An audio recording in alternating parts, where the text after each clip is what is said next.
nonstop and still not keeping you comfortable. Winter has a way of exposing weak links. You're probably paying more and getting less. Or if your home never quite feels warm enough in the winter, your furnace may be telling you something else, especially if it's been around for a while.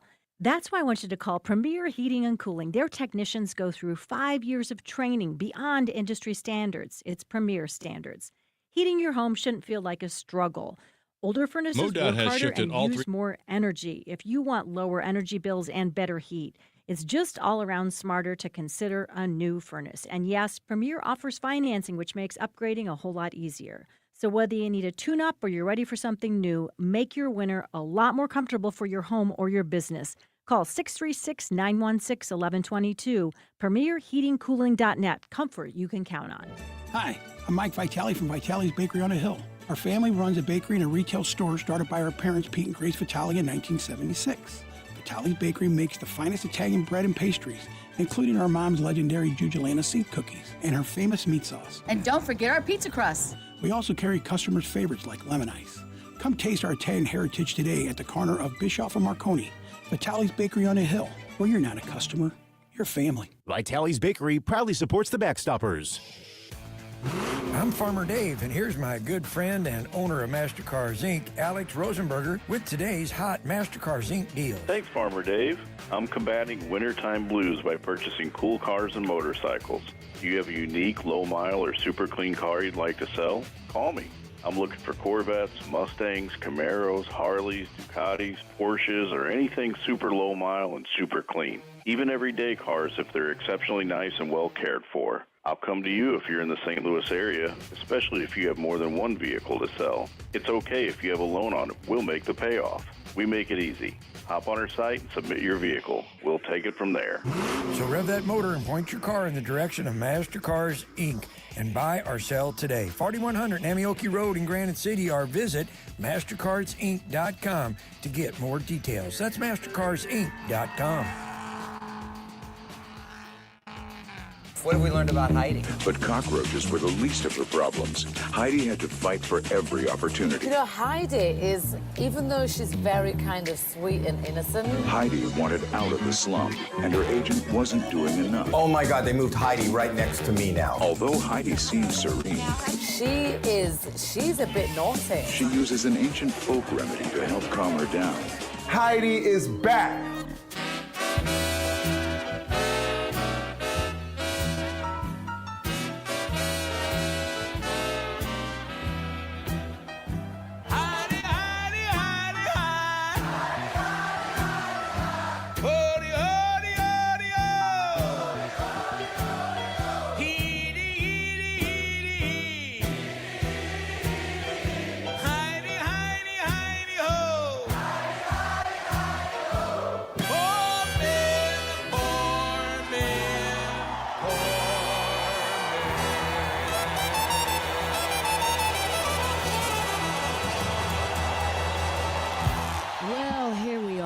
Happy Tuesday, everybody. What a beautiful Tuesday it is. It kind of feels like it's teasing us a bit. Yes. With this warm weather. I went for a walk, and it was, oh my gosh, so beautiful. I even sat outside and had my cup of coffee this morning. I'm like, what is happening? I was so close. In fact, well, my neighbors already think I'm a nut, but I was standing in the driveway looking into the garage, and I'm thinking, do I put the top down? Uh-huh. Do I thought the same thing. And I'm going, I can't. And then I go, well, I'll know I want it back up coming home. And all right, I'll wait. I don't need to overdo it. But I bet I was standing out there a minute trying to figure out. I did see a convertible yesterday, and I was like, ooh. Today was a beautiful day for it. Heidi Glaus here with Bob Ramsey, Josh Gilbert, and we've got a lot to get to. First up, we're going to talk to Ashley Fields. She's with the Hill, and there is a new voting act. What is in it? What is the plan? What are we looking at here? We'll get all the basics from Washington, D.C. We'll also check in with Ben Siegel, ABC News Deputy Political Director, the latest on the FBI and the Epstein files. Are we learning anything? Congress had the opportunity to go in and look at things redacted, but what I'm hearing, at least the things that I have gone through, it looks like not everything Yeah. has been, kind of clearly put. It looks like a lot of things are still redacted, a lot of names left out. And so we'll find out what's going on there. In the 4 o'clock, as we do on Tuesdays, we'll talk to Erik Siemers, editor of the St. Louis Business Journal. And they just had a long conversation. I'm saying they, Erik and staff over at the Business Journal with David Hoffman. And it's called the Advanced STL event. And so we'll kind of get the highlights, maybe a low light from Erik about what he learned from that conversation. And we'll also, check in to see where that stands and where he stands now with this investment with the Post-Dispatch. He mentioned wanting to buy the Cardinals and, there's still Augusta and what's going on with that. So we'll break all of that down. In the 4 o'clock, we'll also talk to Alex Stone. Of course, you probably know by now the FBI has released a couple of pictures and videos of a masked man at Nancy Guthrie's residence. So we'll find out if that is leading to any other leads. And then in the 5 o'clock, we'll talk to a former columnist, reporter, and editor for the Washington Post, which I think a lot of people could agree that used to be one of the best news publications. You could rely on them to break the story and for the honesty. And now it seems like it's being, dismantled. So we'll get this former columnist take on that. We've got some entertainment news, and then we will wrap this show up with some randoms. I have a question for you, and I don't know if this is really a moral dilemma or not. Maybe it's just we the can way make it one. That's okay. My brain works. So you guys know, around Thanksgiving, I got rear-ended in Marcia's car. So we have been down to one car, but we have a rental, just for purposes of running here and there. And Marcia's out of town, so I'm like, I don't want to continue to pay for this. By the time the car's done, surely we can just make do for the next couple of weeks. Yeah. So one of the things in my agreement was to put the gas back at a specific, 3/4 tank, wherever it was when I left the rental car. Oh, the rental car, yeah. And so as I'm on my way to work, because I'm going to hopefully drop it off tonight, I'm go to the nozzle and I plug it in and I look to see what is required in this car. And it's an Audi, whatever, A4 or something. And it says basically premium gas. Okay. Do you put premium gas in when nobody really knows? Or do you save a couple dollars and just put in regular? This is all speculative. I've never been in that situation. Mm-hmm. It's a rental. It's a rental. Nobody's going to know. It's not your car. I think I'd probably go cheap. I think that's what I would do. What? But maybe faced with the actual dilemma, maybe I would do it the other way. But I think I'd go cheap. Can you explain again how you were told to refill this? Did someone tell you? Or does it say on a piece of paper somewhere? Well, it says, when you rent a car, you sign the agreement. Either you pay extra and they'll fill it up, or you put it back to where it was. And so they marked it down exactly where it was at 3/4 tank when I pulled so out. it wasn't full. It wasn't full. Oh, okay. And so they said, you just go ahead and put it at this. As far as the octane level, that's on the gas cap. Yeah. Of every car. This is a real easy one for me. Heck no. I'm putting the cheapest thing in there. Haven't we had this discussion before? Do we even know what's in the higher octane? What is and what's that medium one? Well, it's medium. Yeah. It's the venti. It's like if you, I was going to say if you. No, that's the grande. Steak rare. Yeah, it's like Budweiser, Bud Light, and Michelob Ultra. Yeah. All three are going to get me loaded at some point. Now, see, I went with the premium. You did? I did. Oh. Well, everyone knows that you're the good person and the moral compass of this crew. Well, what if it does something to I don't want to be the one responsible. Not that they could even track it, but. Well, you're the moral compass. I meant that sincerely. Yeah, that's clearly the appropriate thing to do. But at what point are you the moral compass, and then at what point are you just getting taken for a ride? I don't know. Well, I don't know what. Yeah, go ahead. Big automotive I don't think they make money off of the premium. Just the engine's designed to run better. Yes. With that.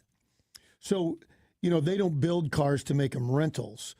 And if you own the car, you would put premium in because that's what's exactly recommended. Right. And I will tell you this, what else came to mind is I would never buy a car that was once a rental. I don't care how cheap it is or what kind of beautiful car it is, and you can get some kind of discount because of this. I might buy one for my kid. But me, no, not me. No. Yeah. Somebody said try putting diesel in it and see what happens. Don't forget I've already done that. Burn. Yeah. I'm looking at they might not have this anymore, but I'm looking at a gas pump with 4. 87, 89, 91, 93. Regular, plus, premium, and super. I don't know if they even have that anymore. I haven't seen 4 in forever. Well, that's funny because on this gas cap, it was premium and then super, and the gas station I was at didn't have super, so I went with the premium. And then I think it's out west. Isn't there some places that give you like 85 octane? Oh, what's that do?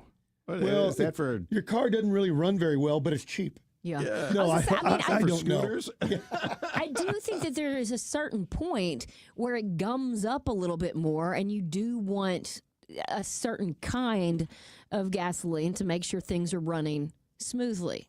But I don't know. I thought it just made me think about it for a second, and I didn't go immediately to the premium. I did pause, and that's why I wanted to get your guys' take on this. Somebody on the text line 84126, they say if you're putting 10 gallons into it, it's only going to be an extra $5. Mm-hmm. So it's not like you're going in saving a bunch of money by doing the right thing. Right.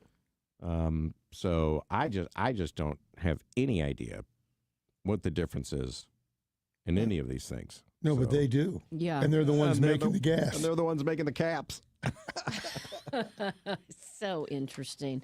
Did you see the Missouri Botanical Garden is nominated for Best in the Country by USA Today? There's always those bestos, and I think sometimes we take for granted some of the beautiful places that we have. And so it's one of these Reader's Choice Awards where you can go on and vote for Best Botanical Garden. So you have until March 9th. You can go to 10 Best. That's the number 10, best.usatoday.com, and vote if you want to. Here's another thing that I saw, and I thought you'd like to know this, Bob Ramsey. Uh-oh. Caffeinated coffee and tea could help protect you against dementia. What? Uh-huh. No, yes. And so a number of years ago when I switched, not a big number, several years ago, switched from soda to coffee, and you started reading up about it. And they think that it's not necessarily a cause and effect with the coffee, but that people who do that maybe have a tendency to hold off the dementia longer. Which, I mean, I don't need another reason. Now, they don't say you have to overdo it. They're saying, as with anything, keep it at a normal level. That's why I do 2 cups a day, one in the morning and one before the show. Coffee drinkers in midlife had about an 18% lower chance of developing dementia later on, while tea drinkers, 14% lower risk. And this is like a study at Harvard at the T.H. Chan School of Public Health in Boston. So they did not observe the same benefit in decaffeinated options. Oh. So you really need the caffeine to help. The most important takeaways is that the evidence doesn't show that you need to cut out your morning fix to stay healthy. So that's a good takeaway for a lot of people. But then again, it says don't add an extra cup. Just keep it to where you're drinking it now. And over 3, it's diminishing returns, is what I've read. I've got a question for the texters, for the listeners out there. I'm trying to get rid of coffee, but I still need that oomph. The coffee just dries me out, makes my tongue all dry. I feel like I have coffee breath. Well, you do. I was going to Go say, brush your there's teeth. gum. Right. You brush your teeth all the time. It shouldn't be a big deal. I know, because I'm real self-conscious about it. Is there something else out there for me? Like tea does the exact same thing. Tea dries me out. Tea, yeah. But not coffee. What about this Celsius that's out there? It's like It's like Is that yours back in the refrigerator? no, but my wife He's going to says steal it, though. I was going to says say. all the girls at work drink them around 3:00 in the afternoon. Well, perfect. You Perfect and the for girls me. can go get Me some and the Celsius. girls, we're going down to get some Celsiuses. Can I get you guys anything? I know nothing about it. The 5-hour energies, I got those at home, but I only Those are drink. not good. I only drink them on the weekends. They're not good. No, don't do that. Should I just get some Red Bulls? No, that's not good No? for you. Go to the coffee because it's also because of the antioxidants in it. Yeah. All of that, all you got to do is look at the back of the can and read all the ingredients. And if you can make out even 2 of them, I'd be surprised. All right. Well, somebody on the text line says that's what the studies say today. Next week they'll say the opposite. They've been saying that or something similar for A while now. And so it's been consistent. And I believe the University of Juan Valdez came out with that. So I'm sure it's accurate. Big gasoline and now big coffee. Big coffee. Somebody says Celsius has a real boost. It caused me to have a panic attack. Whoa. When I had to. They say try iced green tea, maybe. Well, they say it caused me to have a panic attack when I had 2. Yeah. Why are you drinking 2? Well, I mean, it's like anything. You have, and maybe you're not having 2 back to back. Maybe it's, let 2 you in one separate day. your Yeah. coffee. Yeah. But Yeah, I've not seen a breakdown of the Celsius to see compared to, say, a Red Bull, which I Right. know we all know is not good for you. exactly. And so All right. we'll need a further study on the Celsius. Okay. Maybe get a Celsius guy I'll on. go get one. I'll get the girls. Get the girls. Bring you one. We'll get a couple of them. Yeah. We'll try them. Somebody went to ranker.com and they're talking about the 90s and a lot of the things that weren't that great in the 90s, which I think is interesting. Some of these I think are, bring back memories. Do you remember paying the late fees at Blockbuster? If you forgot that you Ridiculous. had it and then all of a sudden Rewind and late. rewinding. Yeah. Guys, be kind. Please rewind. Yeah. My cousin had one of those standalone rewind things. Where you push Really? the button. Wow, that's and watching you, a lot of You movies. put the tape in and you close it. It's standalone. It's that, Isn't that interesting? Yeah, it was in the shape of a sports car, actually. You popped it up and you slid the tape in, and then it would rewind it. And that's all it did. That's all it did. Max probably has one. We probably just wanted to get to the next movie and didn't Yeah, take the didn't wanna time wait. to rewind it as far as that goes. What about, I think this is kind of funny too, calling someone you wanted to date, but their parent picks up the phone? Like, Hi, is Jane here? or you just hang up because you're so scared and you don't want to, Hello, Mr. Grogan. Is Katie there? Or what about going into those, even restaurants back in the 90s and the cigarette smoke Oh, was my gosh. everywhere. It's kind Truly of hard to awful. believe Truly now. awful. Yeah. This is a study that said that the 90s weren't as great as we remember. I think all these things are No, fantastic. I'm not saying it was a study. I'm saying this was Ranker. This is what people Ranker. are saying, and that's what I'm saying. I'm with you. Like some of these things, I'm like, oh, it's nostalgia. Yeah. Right?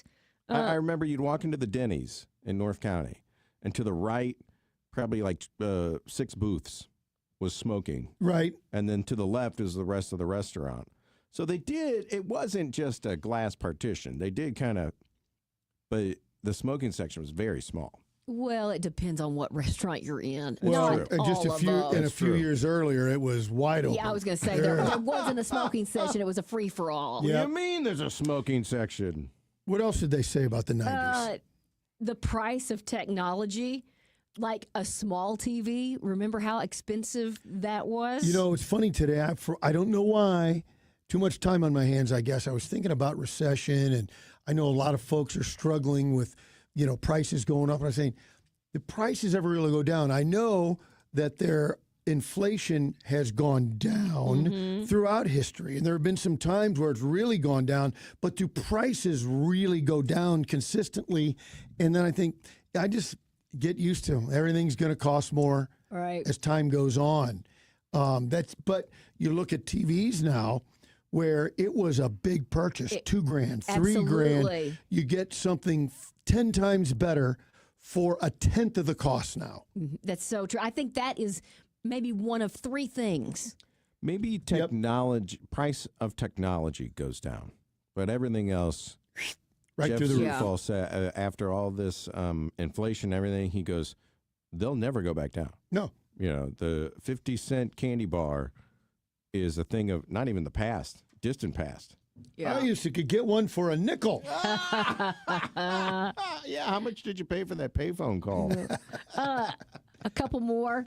If a friend moved away, you didn't have a whole lot of ways to keep in touch. I mean, you could do the, long distance phone call, but they might as well be dead. Yeah, I mean, well, that's write a true. letter. That's true. In high school, there was a girl I kind of liked, Kathleen Ryan. I was stupid and nerdy, and we didn't date or anything. We were friends at school and everything. Probably should have gone out. She moved away. That's it. Never You heard have of no idea. You move away. Now, Have you tried to find her on a couple of Facebook? years later. I'm trying to Kathleen Ryan. No, here's the deal. Came back to the high school reunion like 15 years later. Hey, I know you. Isn't that weird? Yeah. But in between, no contact. Yeah, it was so hard. How do you do it? That's exactly right. Here's one that I can really relate to, and I'm glad that this is in the past. You hear a great song, but you know that you might not ever hear it again because the randomness of when it comes on the radio. Oh, the rotation, yeah. Or like, what was that song? You don't know the name of it. You can't Shazam it. There's no downloading it, and you're trying to do this search to see what it was. And this is a huge difference between the generations. And my kids don't understand why I like to flip through the channels. And why don't you just go watch what you want to watch? Because my whole life until the last 15 years, everything was programmed for us. Radio and TV programmed That's right. for us. And it's a 50-year habit is hard to break. It's almost comfort to Yes. have it in your hand and know what you're, looking for. If something catches your eye or maybe something you didn't even expect, it's kind of what we do. And then one more for you. When you had CD players and you'd hit that bump in the car. And Skip. that skip, yeah. Anyway, you guys know what we have coming up on the show, and I hope you will continue to be a part of it. You guys keep weighing in on the KTRS text line 84126. Right now, let's get Captain Paul to weigh in on traffic. Heidi, the on-ramp from Tucker to 70 East is closed due to an accident. There's a crash on 141 North past Dutch Mill Drive in Town and Country. 5570 East is reduced to 2 lanes between Exchange in East St. Louis and Illinois 203 for road work. That has eastbound traffic jammed to the Poplar Street Bridge. The ramp from 64 West to 5570, which is exit 3 on the east side, is closed for road work. And 370 West at 141, 2 lanes are closed for road work. This traffic report is brought to you by Neighbors Credit Union. If you're ready to upsize, downsize, or first-time home buy, turn to the team at Neighbors Credit Union. At Neighbors Credit Union, you'll find great rates, expert advice, and personalized friendly service throughout the entire home loan process and beyond. That's just what you'd expect from a great neighbor. Apply online today at neighborscu.org. From the KTRS Traffic Center, I'm Captain Paul Kopsky on the Big 550 KTRS. Hey, St. Louis, Eddie McVeigh here from Maggie O'Brien's, reminding everyone that I'm looking forward to seeing you at one of our 2 locations. Whether it be for lunch, happy hour, dinner, or late night, Maggie's is the place to be. Don't forget to catch our shuttle to all the major events downtown. And if you need a banquet room, small or large, for that special occasion, please give us a call at Maggie O'Brien's. Maggie O'Brien's 2 locations on South Lindbergh and Sunset Hills and downtown at the corner of Market and 20th Street. Union Station is next to us. The Missouri Valley Conference men's basketball tournament has been the showcase for buzzer beaters, madness, and championship glory. With nearly 5 decades of heart-racing excitement, it begins here at Enterprise Center. The 2026 State Farm MVC Tournament, presented by Credit Union One, Great Southern Bank, and SSM Health, tips off on March 5th through 8th. Celebrate 50 years of the Valley's postseason championship. Get your tickets now at archmadness.com.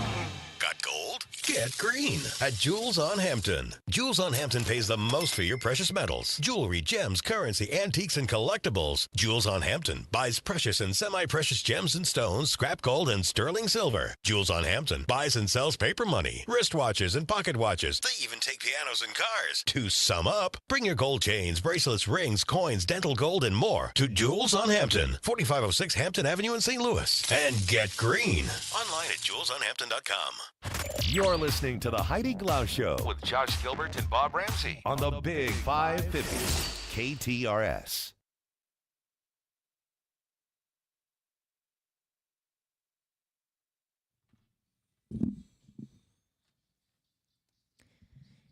President Trump is backing the Save America Act. What is it and how will it impact voters? Ashley Field is a correspondent with thehill.com and joins us to explain. So let's start with the basics. What exactly is in this act?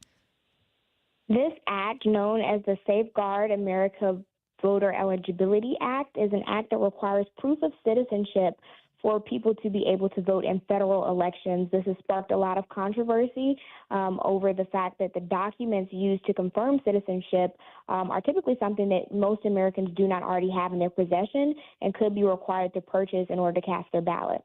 So that's kind of weird because I think more people would be on, okay, you have a valid ID, a driver's license or passport or whatever.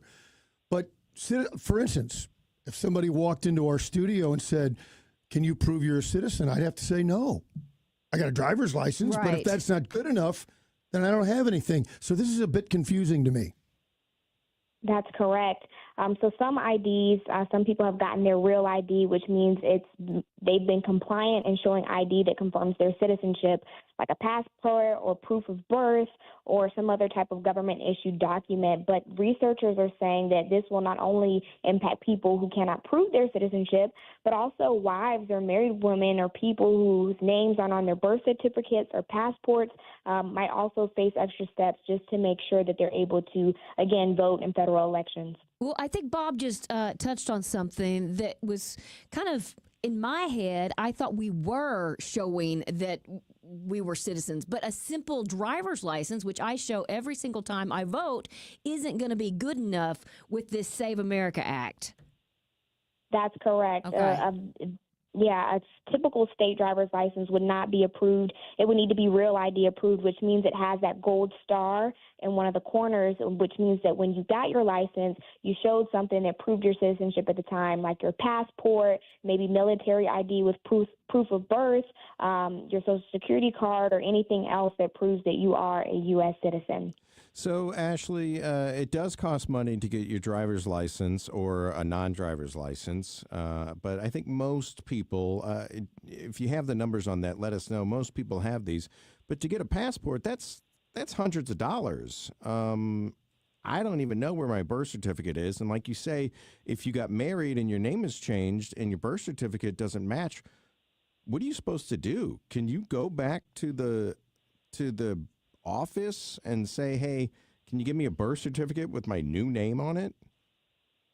But that could cost money. And again, you have people who would have to apply for these things weeks in advance, sometimes to ensure that their passports are delivered on time and making them eligible to vote. This would also severely alter same-day voting registration for federal elections.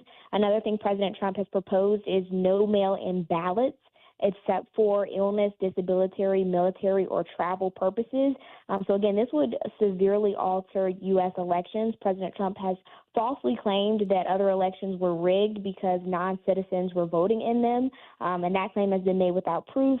Most states say that the rate of voter turnout for people who are not citizens is extremely low, but in some places people can vote in local and state elections if they are residing in that state or area, but not federal elections. It's already illegal to do that. Yeah, so when you, what I find interesting about this, it would be, seems like typical sledgehammer stuff instead of let's go one step at a time. Let's at least have everybody have an ID. Okay, now you've got an ID, and then maybe we work toward everyone having a real ID and so forth.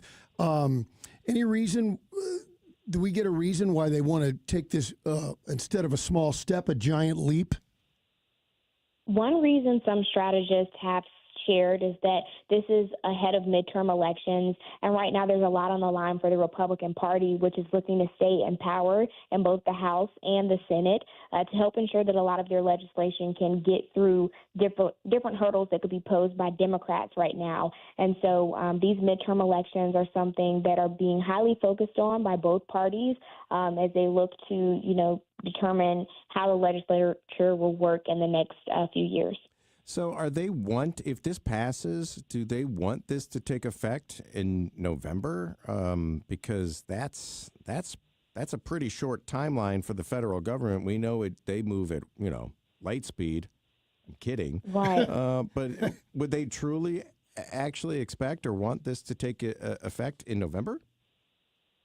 This is something that they would want to take effect very quickly. So by November, this is something that the House is set to vote on this week.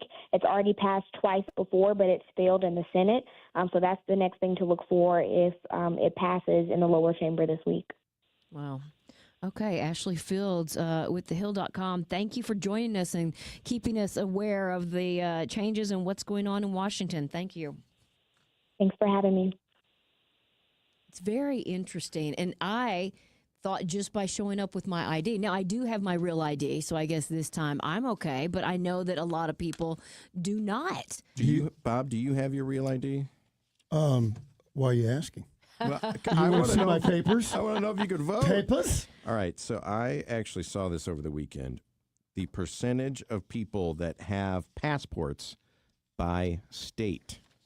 Do you want to guess? Weigh in. Which state has the lowest percentage of citizens with valid passports? Lowest percentage. 20%. Mississippi. Wyoming. Mississippi was second with 22%. West Virginia, number one, with the lowest percent of population at 20%.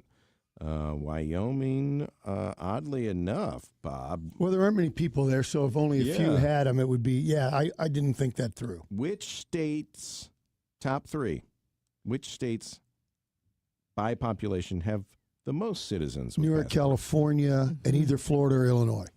Okay, Heidi, you want to weigh in? I like what Bob said. I was going to go with New York as well. Number three, Massachusetts, Whoa. 71%. Whoa. Number two, California, 71%. Number one, New Jersey, 79.9%. And amazing. New York is number four, but they're 71% as well. They're right behind. One other thing before you got to go to a break, when you talk about the ID stuff and restricting mail-in ballots, I really think that's a good thing. I might have said this before on the air.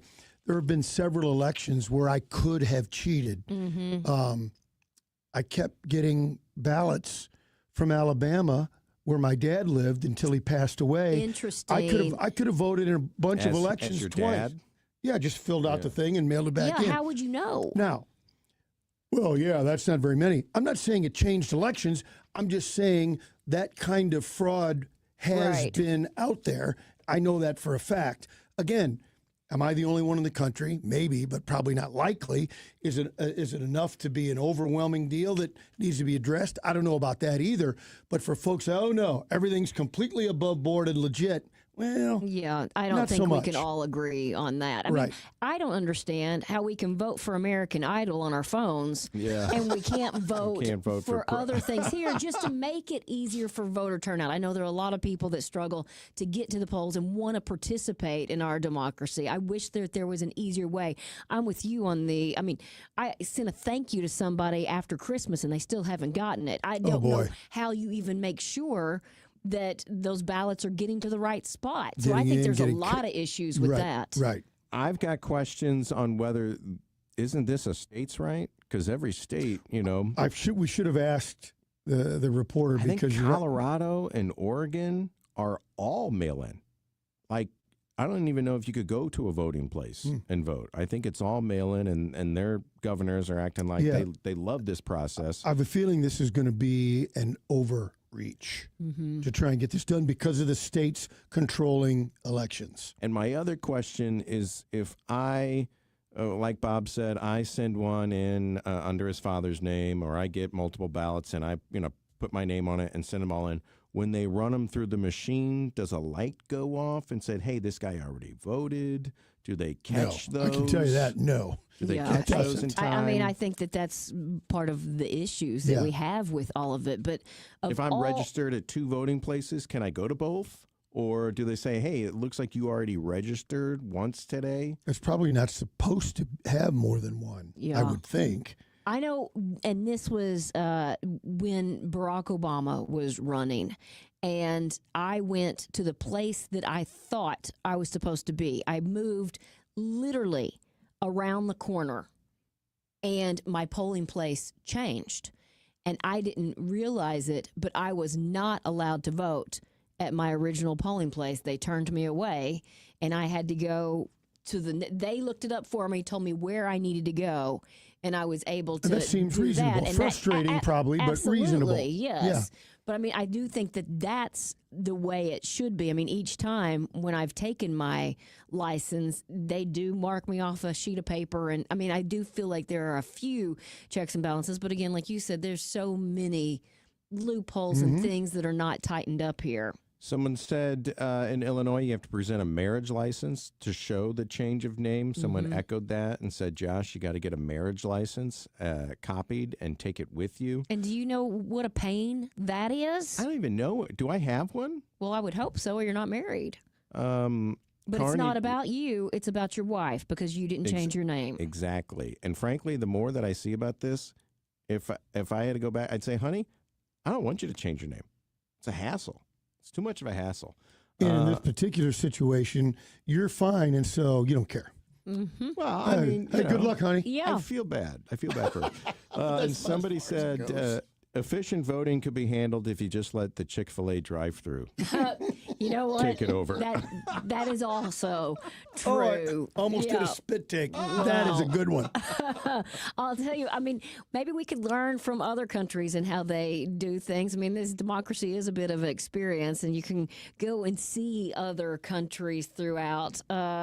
Altair Travel is really a fantastic resource when it comes to places you want to go. Because I will tell you, through the years, I didn't even know I wanted to go to places. I thought Italy would be fun. And then all of a sudden, when you start digging into the food and the beautiful lakes and scenery, it's like, okay, yeah, that's definitely on my list. Iceland? No, something I hadn't even thought of. But when you start looking at pictures and seeing how incredible it is, or maybe it's the just rich history. I'll tell you, one of the most unforgettable experiences is when we went on our first river cruise, which started in Amsterdam, and we went to the Anne Frank house before we ever left. And it was something I will never forget, being there in her room and being able to see that church tower. Traveling just is educational. It brings you closer to understanding about the people that are halfway across the world. And it really, I think, is exciting because you are immersed in those different cultures and learning about the food. Altair Travel can help you with all of that. They take care of the flights and booking your hotels if you want them to. They can make suggestions on fantastic places to go eat. And they even online at altairtravel.com have featured destinations. So you can go there. Maybe you're looking for romance and you can click on a couple of their suggestions. Or maybe you're looking for a girls trip. There's some fantastic. Or it's about being a foodie. You'll find it all at altairtravel.com, or just set up a consultation with Altair, 314-968-9600. Some of my fondest memories as a kid is heading down to the hardware store. You had to pick up a couple of nails, a couple of screws, maybe a gallon of paint, whatever it may be, right? It was your friendly neighborhood hardware store.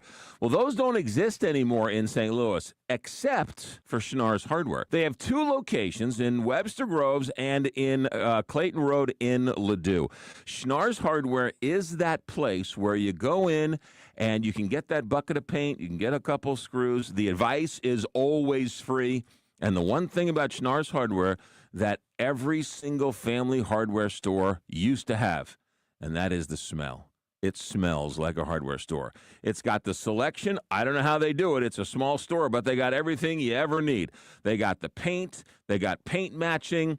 They've got big green eggs. They've got screws and nails and everything a hardware store should have. Schnarr's Hardware, 2 locations, one great hardware store. Schnarr's Hardware, we'll see you there. John Beal Roofing has been proudly serving homeowners and businesses in the St. Louis metro area on both sides of the river in Missouri and Illinois for over 3 generations. A dependable roof begins with a team you can count on, and that's exactly what you get with John Beal Roofing.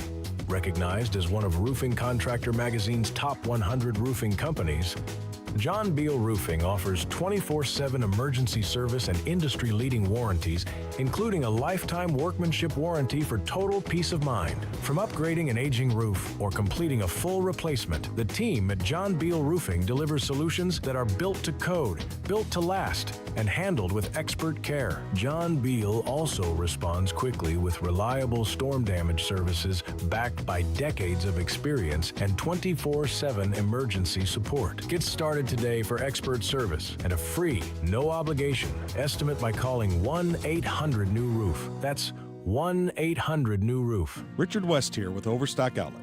As retired law enforcement, we at Overstock Outlet are proud to support Backstoppers and first responders. Shop Overstock Outlet, a family-owned business where you'll never know what they'll have. New products arrive daily from the big box stores. 2 locations, 8621 Highway N in Lake St. Louis at Lake St. Louis Boulevard and Highway N, and 604 East Boonslick in Warrenton in the old Kroger. Open daily. Check out their Facebook pages, Overstock Outlet Lake St. Louis, Overstock Outlet Warrenton, and Overstock Outlet Auctions. And remember, Overstock Outlet, where you never know what we'll have. With over 30 years of experience in top-quality senior living, McKnight Place Assisted Living knows how to help its residents live fulfilling lives. The professional staff gets to know all residents and their families. McKnight Place Assisted Living has become known for its high-quality amenities, personalized services, and expert care. But its history of making people a priority is what really sets it apart from many other senior communities. That starts with the residents and extends to their loved ones. 314-993-3333 or visit them at mcknightplace.com. The Big 550, KTRS, has supported the Backstoppers for the past 5 years, and they are stepping up again this year. In that spirit, and to raise money for this great cause, Gingham's Restaurant in St. Charles is proud to co-sponsor this event. Backstoppers provides approximately $2.5 million each year to support these heroes. Please join Gingham's Restaurant and KTRS to support this great organization. My name is Dan Head, and I'm the new owner of Patriot Build Sunrooms. We are still a family company with a name trusted by St. Louis for sunrooms for over 40 years. We will continue to proudly serve our loyal customers with beautiful sunrooms, as well as expanded offerings like outdoor fireplaces, outdoor grilling centers, and patio covers. And Patriot Build Sunrooms is proud to support the Backstoppers on KTRS. Give us a call for a free design consultation at 314-822-3232 or online at patriotbuildsstl.com. Are you retired? Are you thinking about retiring? Who is helping you with retirement? Might be time to check out the show When Retirement Happens, hosted by Kevin Lloyd of Legacy Wealth Advisors. Saturday at 1, Sunday at noon on the Big 550 KTRS. You're listening to the Heidi Glaus Show with Josh Gilbert and Bob Ramsey on the Big 550 KTRS. It is about 8 minutes before 4 o'clock. Captain Paul, how's traffic looking? A few issues out there on the roads. The on-ramp from Tucker to 70 East is closed due to an accident. Estimated clearance time is 4:15. There's a crash on 141 North past Dutch Mill Drive in Town and Country. 5570 East is reduced to 2 lanes between Exchange in East St. Louis and Illinois 203 for road work. That has eastbound traffic jammed back to the Poplar Street Bridge. The ramp from 64 West to 5570, which is exit 3 on the east side, is closed for road work. At 370 West and 141, 2 lanes are closed for emergency repair work. And watch for debris on 70 West past 94 in the 3 right lanes. This traffic report is brought to you by Fielder Electric. See what everyone is saying about the pros at Fielder Electric. Whether it's a new build or a 100-year-old home, Fielder Electric has you covered. From the KTRS Traffic Center, I'm Captain Paul Kopsky on the Big 550 KTRS. Well, a former police chief is saying that Donald Trump told him, "Thank goodness you're stopping Epstein," in the early 2000s. Ben Siegel, ABC News deputy political director in Washington, joins us with more on this story. Why are we just now hearing this? I mean, I know the files have been released, but this seems like something that should have come out immediately.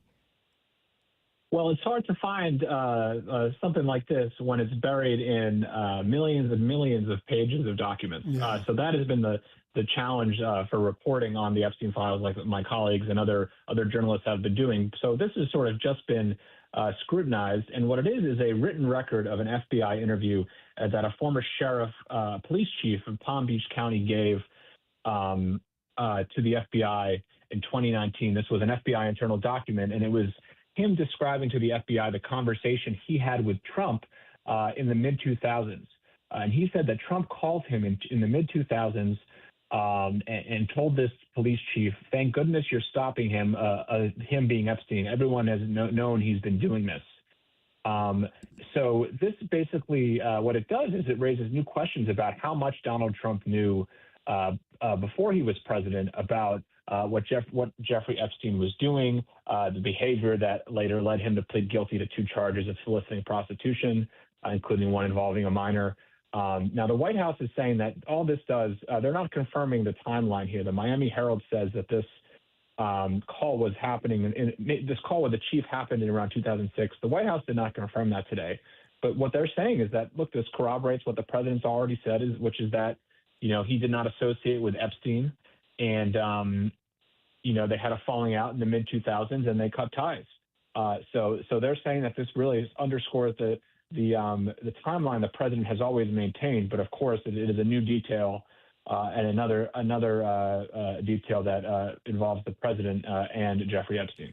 I actually think it does the opposite, Ben. I think Donald Trump has said this whole time, I didn't know anything about what Jeffrey Epstein was doing, and this actually underscores the fact that maybe he did. Well, yes, and there's also that question here about, his story has changed. There's no doubt about what he has said about Jeffrey Epstein. He said in 2019, after Epstein was arrested on sex trafficking charges, that he had no idea what Epstein was up to. And then, Epstein died later that year. And then we later find out that he said, he got wind of what Epstein was doing and he cut ties with him in the 2000s, kicked him out of Mar-a-Lago. Of course, there was all that focus on the photos of them hanging out together at the time. So yes, his story has shifted.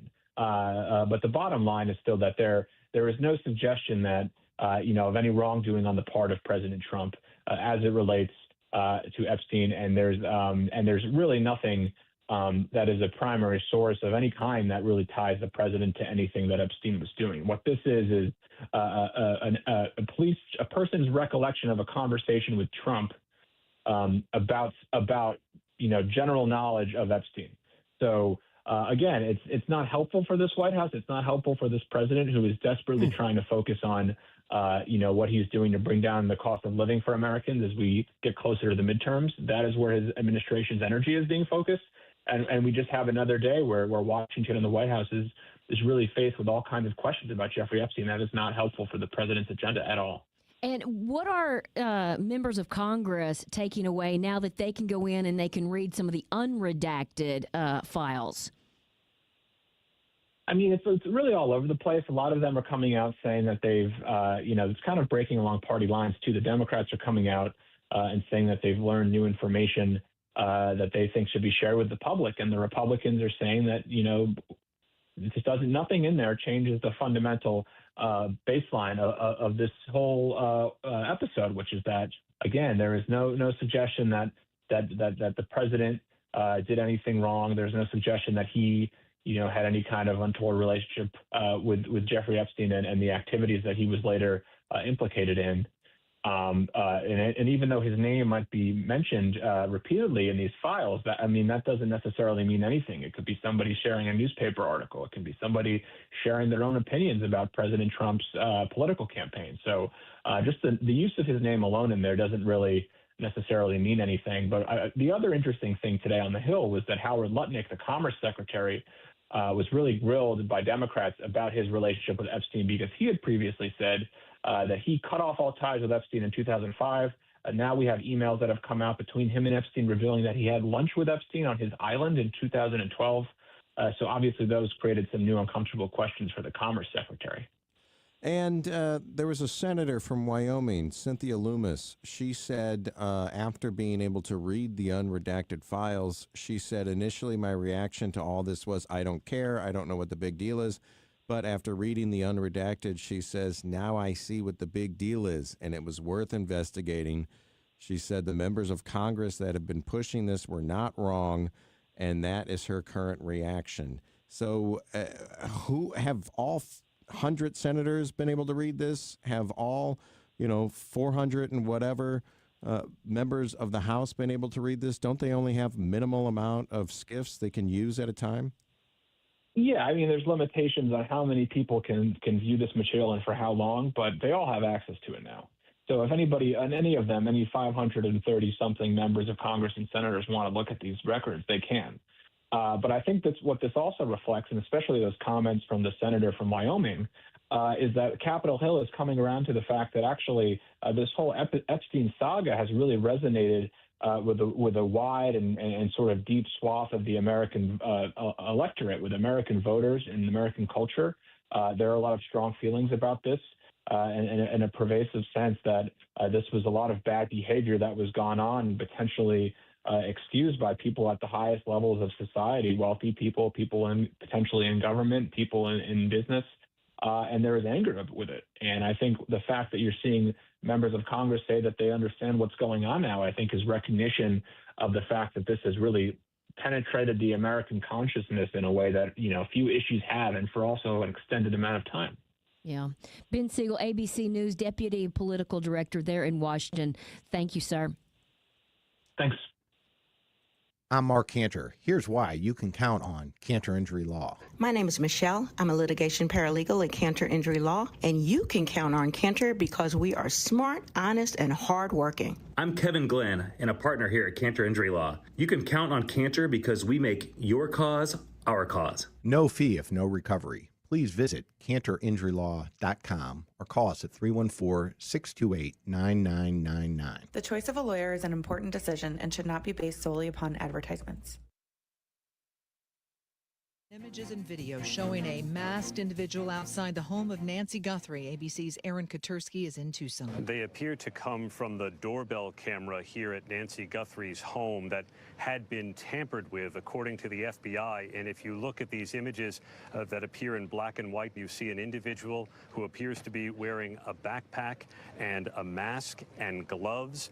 And one of those images quite up close to the doorbell camera, the FBI says that is the individual tampering with the camera. The White House says President Trump is standing by Commerce Secretary Howard Lutnick, who admitted today to lawmakers he visited Jeffrey Epstein's island. I did have lunch with him as I was on a boat going across on a family vacation. My wife was with me, as were my 4 children and nannies. I had another couple they were there as well with their children. And we had lunch on the island. Emails in the Epstein files differ from Lutnick's earlier accounts that he's saying he did not have contact with Epstein once he was a convicted sex offender. The White House also not offering clarification on new details in the Epstein files involving President Trump. A former Palm Beach police chief who is investigating sex trafficking allegations against Epstein says he told the FBI that President Trump called him in 2006, according to a source familiar with the timing, and told him, quote, "Thank goodness you're stopping him. Everyone has known he's been doing this." Press Secretary Caroline Leavitt said she didn't know whether that call happened then. What I'm telling you is that what President Trump has always said is that he kicked Jeffrey Epstein out of his Mar-a-Lago club because Jeffrey Epstein was a creep, and that remains true. And this call, if it did happen, corroborates exactly what President Trump has said from the beginning. Karen Travers, ABC News, the White House. You're listening to ABC News. Let's go! You're still grooving, still connecting, still loving, still turning up, still thriving. You still got it, but your immune system, it weakens as you age. That's where vaccines come in. They help train and strengthen your immune response to fight off respiratory illnesses like flu, pneumococcal pneumonia, RSV, or COVID-19. Ask your doctor or pharmacist which vaccines you need. Book in minutes at Vaxassist.com. Sponsored by Pfizer.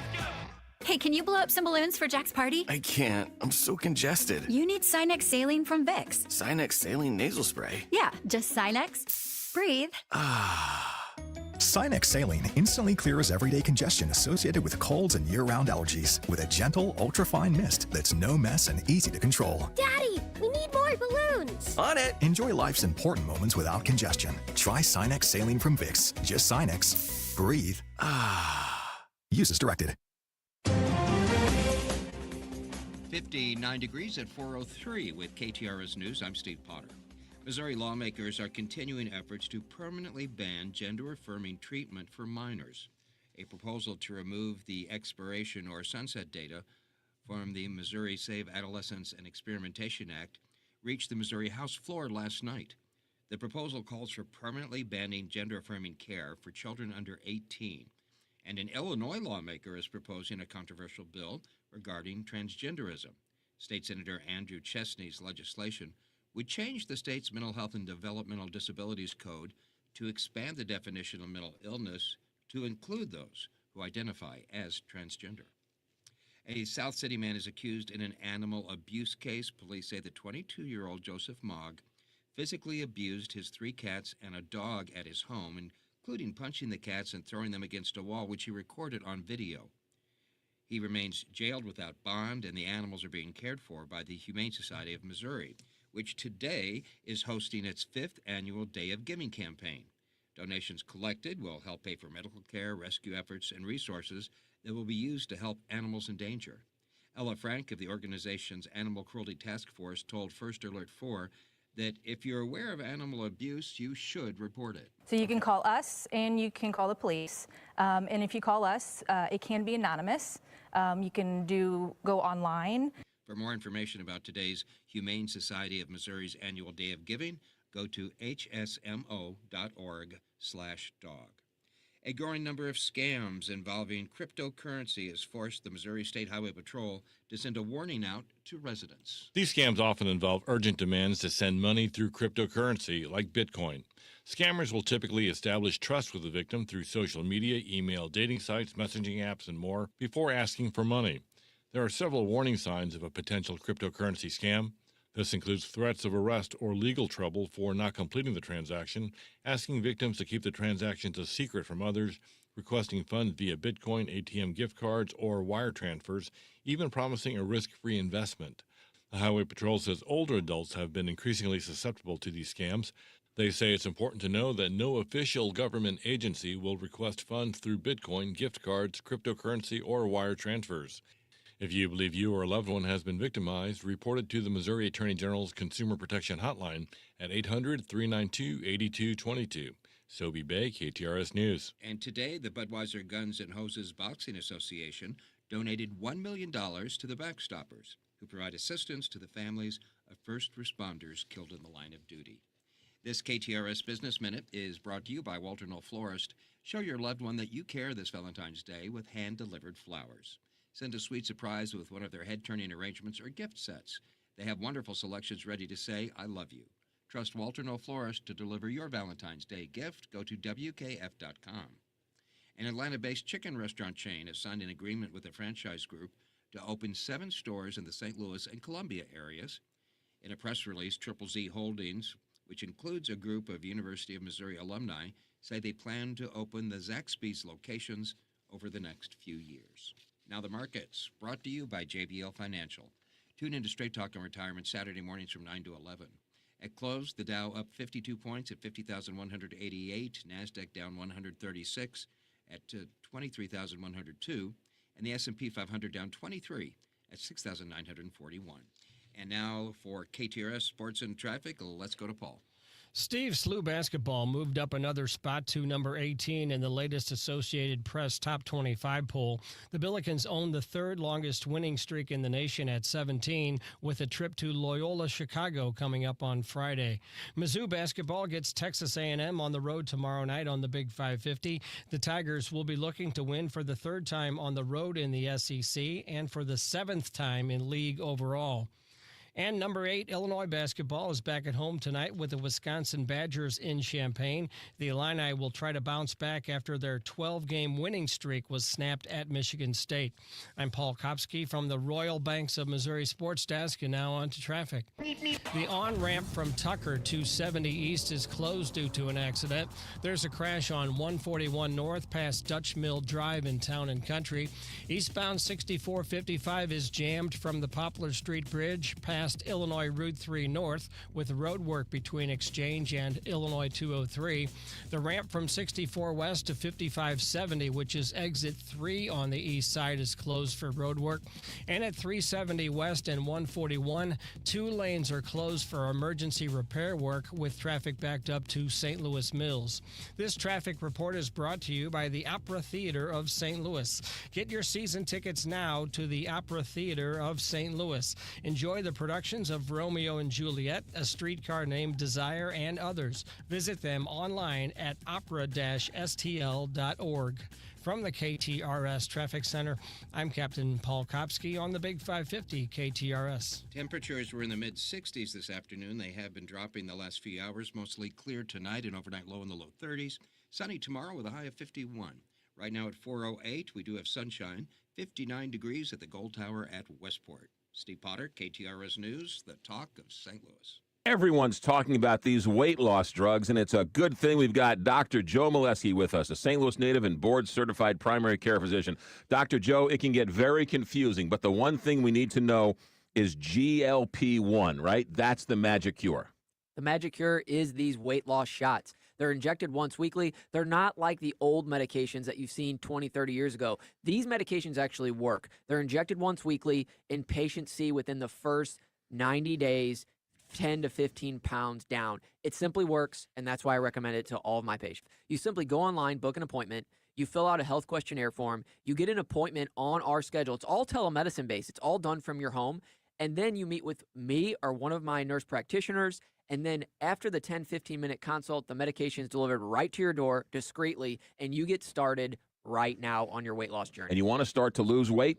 None better than to call stlmedweightloss.com and ask Dr. Joe. stlmedweightloss.com. Hey, St. Louis. Eddie McVeigh here from Maggie O'Brien's, reminding everyone that I'm looking forward to seeing you at one of our 2 locations. Whether it be for lunch, happy hour, dinner, or late night, Maggie's is the place to be. Don't forget to catch our shuttle to all the major events downtown. And if you need a banquet room, small or large, for that special occasion, please give us a call at Maggie O'Brien's. Maggie O'Brien's 2 locations on South Lindbergh and Sunset Hills and downtown at the corner of Market and 20th Street. Union Station is next to us. Galmish & Sons have been providing quality heating and cooling services since 1950. They work exclusively with Lennox, the preferred choice of St. Louis homeowners. Call Galmish & Sons for your next Lennox HVAC installation and service. 314-993-1110. When you go and get your car washed, do you really care which car wash you go to? Yes, because not all car washes are created equal. Country Club Car Wash is the local family-owned and family-operated car wash since 1989. All these other ones that are popping up, they're all run by out-of-town hedge funds. Keep it local, keep it great. Touchless car washes, no brushes, inside and out. 5 area locations, Country Club Car Wash or cccwstl.com. Mom, what do you always say? There's nothing sadder than jewelry that sits in a drawer. That's why we are proud to offer jewelry repair on site at Newstetter's Fine Jewelry. We know that your jewelry is important to you, and we take that part of our job very seriously. Visit us at Doherty Ferry in Big Bend or learn more at wowdiamonds.com. You're listening to the Heidi Glaus Show with Josh Gilbert and Bob Ramsey on the Big 550 KTRS.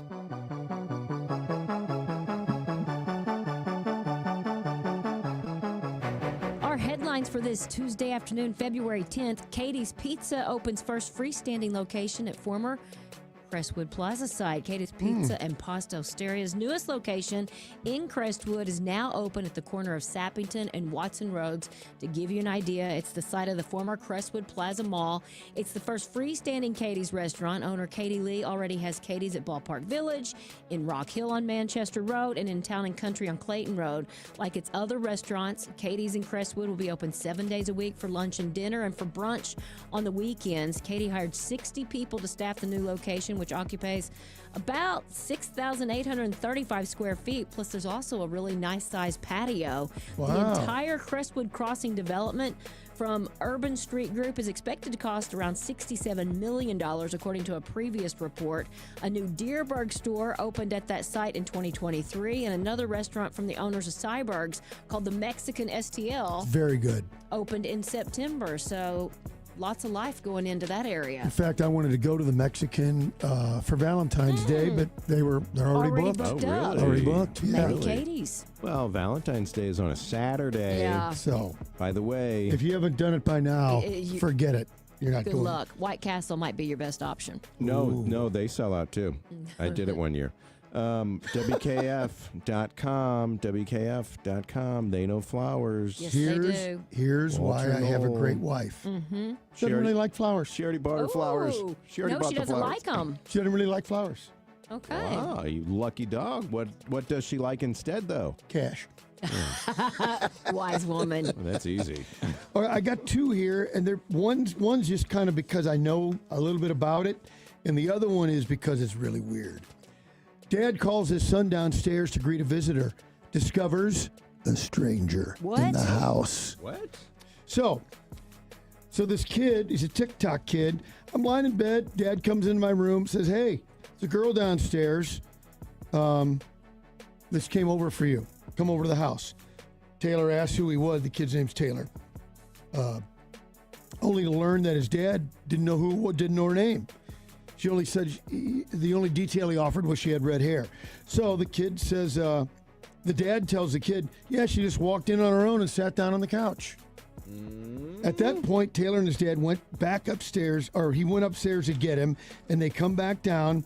So Taylor said, "I walked downstairs and saw a complete stranger Had no idea who on the the girl couch." was. As soon as their eyes met, the confusion shifted into something else entirely.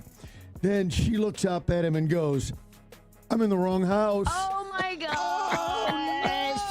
So the kid didn't say, "Get out of our house," or go. He just goes, "Well, who are you looking for?" She goes, "I'm looking for Jake." And he goes, "Jake lives next door." No way. How weird. wow. I can imagine being in that situation, though. Absolutely. How crazy. This is why you don't let yourself into someone else's house. That's exactly right. Now, here's one. Just because I know about the area, two hikers rescued from a Colorado mountain after being stranded overnight. What is wrong with people? I don't know. Two hikers, 47 and 50, were rescued from Colorado's Rocky Mountain National Park. I vacation there every year. They were climbing Long's Peak, which is this huge mountain that you can see from halfway across Colorado. Wow. It's a gigantic mountain. They were rescued at 14,000 feet. There's no details. They said when they were able to get their communication to rescuers, they said they were incapacitated. Well, of course. I mean, There's no oxygen. And it's winter. and you know what? Just the length that those heroes have to go to get them. Hats off to them. Well, and they couldn't go right away, so they had to stay there longer till because the winds at those elevations are really dangerous. Downdrafts, updrafts, all those kinds of things. And they had to get a Chinook helicopter to get up there and lift them out of where they were on Long's Peak. Folks, I got to tell you, and I know a lot of St. Louisans go to Colorado. This, in the Colorado Rocky Mountain National Park, is gorgeous, really easily accessible and all that. But you can go higher up to the Continental Divide. That's where Long's Peak is, over 14,000 feet. What are you doing? Yeah, it's insane. There's being adventurous, and then there's just being stupid. Just plain stupid. Stupid is as stupid does. Yeah. Well, then, like Heidi said, you're also putting other rescuers Right. in danger. That's to the have bad to go part. up Yeah. and get your dumb butt. All right, here's your Olympic update of the day. This happened this morning. Bob, what's my favorite Olympic? Biathlon. The biathlon. The skiing, which combines shooting for some reason. Norwegian biathlete Sturla Holm Lagreed. He's a man. won the bronze in the Winter Olympics this morning in the biathlon, and he made a confession live on the air. I saw this. Speaking of stupid, He admitted to the world that he had cheated on his girlfriend weeks ago and was confessing live on the air. He said he made his biggest mistake. Said he wasn't even focused. No, Second biggest. I was going to say, Yeah. admitted it on national TV is Second your biggest. Said he wasn't even focused on sport. Sport has come second these last few days. I wish I could share this with her, but I don't know if she's watching. He said, this is the worst week of my life since he told his girlfriend of 6 months, they've only been dating 6 months, Red flag. about the affair. He said, 6 months ago, I met the love of my life, the most beautiful and kindest person in the world. 3 months ago, I made the biggest mistake and cheated on her. I had the gold medal in life. Oh, come on. Oh, yeah. If she doesn't come back after a statement like that. If she does, Yeah. is You what I'm fell going to for say. that line? Yeah. Said, I only have eyes for her. I've done this for her, and now the whole world. I have nothing to lose. I want to be a good role model, but I have to admit when I make mistakes. His fellow countryman, Johan Olaf Boten, won the gold medal at the event today, and he rounded out his interview by saying, of course, I hope I didn't ruin Johan's day. Well, nobody wants to talk to the gold medal winner. They want to ask this guy more about this gold medal. No, I think he's getting exactly what he wants with us talking about it right now. It's so ridiculous.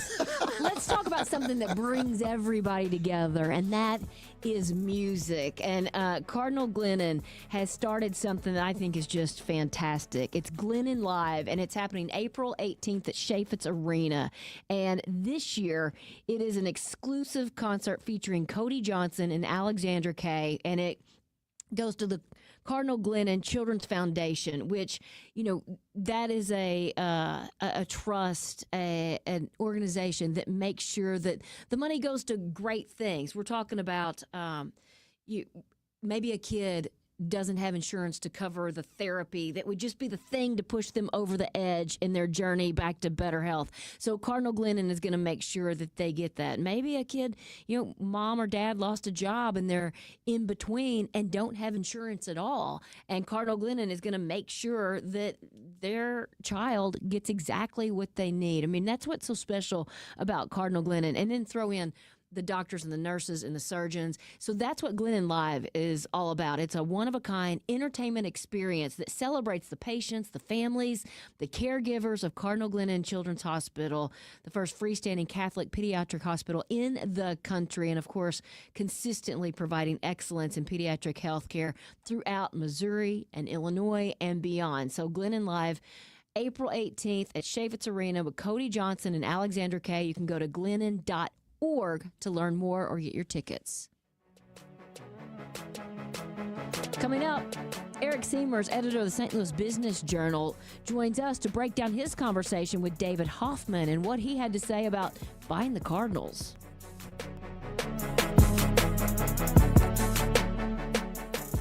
It's Jill Farmer for 20 Minutes to Fitness. According to new research reported by the New York Times, you don't need hours at the gym or daily workouts to get real health benefits. In fact, scientists say even one short, well-designed strength workout a week can make a meaningful difference.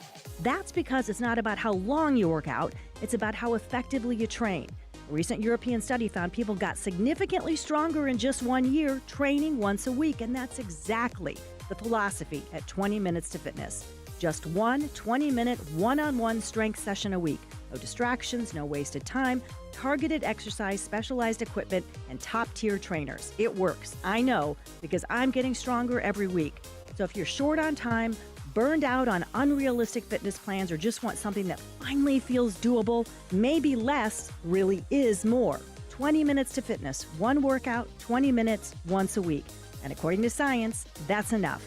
Locations in Chesterfield and Clayton. Try Hey, it. it's Heidi, and if the new year means a new look for your home, look no further than Dalco Home Remodeling. Let me just tell you, customers could not be happier. If you're looking for new windows, Dalco Home Remodeling has you covered. If you're looking for a new door, they can custom make you a front door. They can do French doors, they can do sliding doors, and they can stain it or paint it to whatever you have going on, or whatever new color you want to add. Let me just tell you about some of the happy clients. You've got Alex, who said, I had Dalco replace several windows and doors on one of my properties, did a top quality job for me, would definitely recommend. And he's just one of many. You know, Dalco Home Remodeling has been around for more than 50 years. They are family owned and family operated. So if you're ready to get your dream project underway, go to DalcoHomeRemodeling.com. You can also give them a call at 314-298-7300.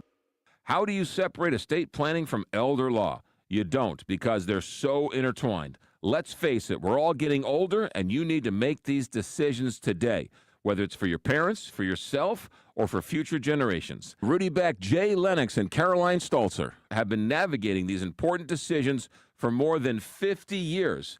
Beck, Lennox, Stolzer, Estate Planning, and Elder Law. Call them, 636-946-7899 or beckelderlaw.com. You can thank me later. You're selling your home, and I want to buy it. This is Mike Robinson with Robank Properties, and I am ready to pay top dollar for your home. No contingencies, no inspections, no monkey business. I buy your home no matter the condition or location, and you walk away with cash. Call me, Mike Robinson, at 314-283-0867, 314-283-0867, or at robangproperties.com. That's ROBANG properties.com. You're listening to the Heidi Glaus Show with Josh Gilbert and Bob Ramsey on the Big 550. KTRS. This is the Business Journal Report with editor Erik Siemers on the Heidi Glaus Show. Powered by Capital Advisory Group. CapitalAdvisoryGRP.com. David Hoffman seems to have his hands in so many things. Erik Siemers, editor of the St. Louis Business Journal, recently hosted him for quite a long conversation, and he joins us with the highlights. How's it going, Erik? It's going well. How are you guys today? You know what? I just love seeing the sunshine and feeling that warm air on my skin, so I'm happier than usual. Good. Same here. Yeah. So we're talking about David Hoffman today. We are, and let's start with that investment in Lee Enterprises. So David Hoffman, of course, back in December, made a bid to buy a majority share of Lee Enterprises, based in Davenport, Iowa, the newspaper publisher, whose holdings include the St. Louis Post-Dispatch. Now, last week, I was able to host David Hoffman for a Business Journal event at the St. Louis County Library. Even before the event started, we're in the lobby. He tells me the deal closed. Today is officially my first day as chairman of Lee Enterprises, and therefore the majority owner of the St. Louis Post-Dispatch. And that was before the event even started. Wow. Well, is right. I thought at one point he was retiring, and that's what happened with everything going on in Augusta. He kind of passed it off to his sons. What happened there? So I don't think David Hoffman's a guy that ever is going to retire.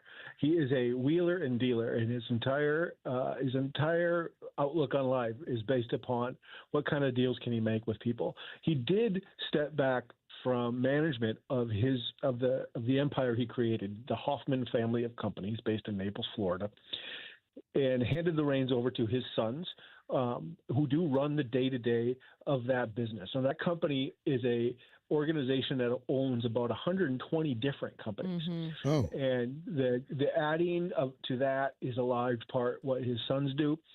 He gets involved in these personal interests of his.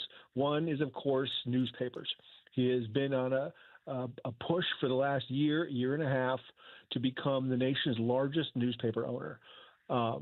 And he's been profiled in the New York Times, he's been profiled in my publication, countless other publications for this push. And Lee Enterprises is arguably his biggest acquisition on that front so far. And he talked to us a lot about what he intends to do with that company, in particular what he wants to do with the Post-Dispatch.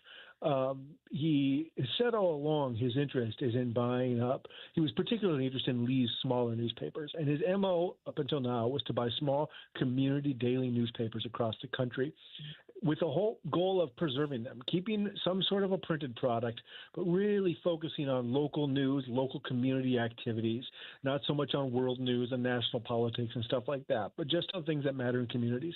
So by acquiring a company that includes bigger papers like the St. Louis Post-Dispatch, the Buffalo News, the Omaha World Herald, those are of a different scale of the newspapers he's been buying up until now.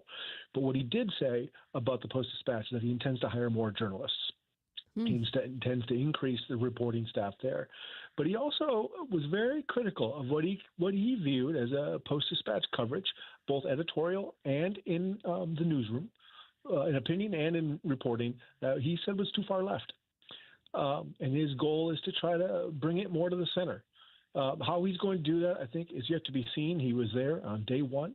But the thing he did say that surprised me, and that surprised a lot of people, is that he intends to relocate the headquarters of Lee Enterprises from Davenport, Iowa, to St. Louis, Missouri, which is an interesting development and probably interesting to his board, too, because he acknowledged to it that he had yet to bring that up to his board when he declared it on stage with us. So he does very much shoot from the hip. So did he give you any indication, aside from the politics and the editorial thing, what he'll do different for a newspaper to make money? Because that's been it's interesting that he wants to move forward where places like the Washington Post are moving backward. What's the equation for him? Sure. His pattern throughout so far, he claims in his media company that all of his newspapers are profitable, and the ones he has bought in the last several years he's been able to make them turn a profit. And some of it is just being shrewd and being efficient. If a newspaper owns its printing plants or owns its real estate, sell them, lease back. If you are an office that had 4 photocopiers, go down to 1. Sometimes he claims it's sometimes as simple as that. By winnowing down the cost to what you absolutely need, focus your hiring on talent and focus on coverage that you feel is essential to your communities, that he can turn these news organizations profitable. Now, it's going to be a different scale, again, going from the Napa Daily News in California to a metropolitan paper like the Post-Dispatch or the Buffalo News. And it's yet to be seen whether or not the formula can scale to a larger metro paper the way it might for a local community paper. I'd like to find some other business people like yourself to debate. He wants to lease instead of own. We had always heard on television, we own our own building and lot, right? And that was a big deal. So I'm really fascinated on what his formula will be to make a big paper like the Post, and I'm rooting for him because I love the newspaper. Of course, in real estate, that leaseback thing has been fairly common in the corporate world for the last 10, 15 years. Really? Where a company might own its headquarters, but then, especially public companies, but they decide we do not want to bear the expense of owning this property anymore. It's not part of our core business.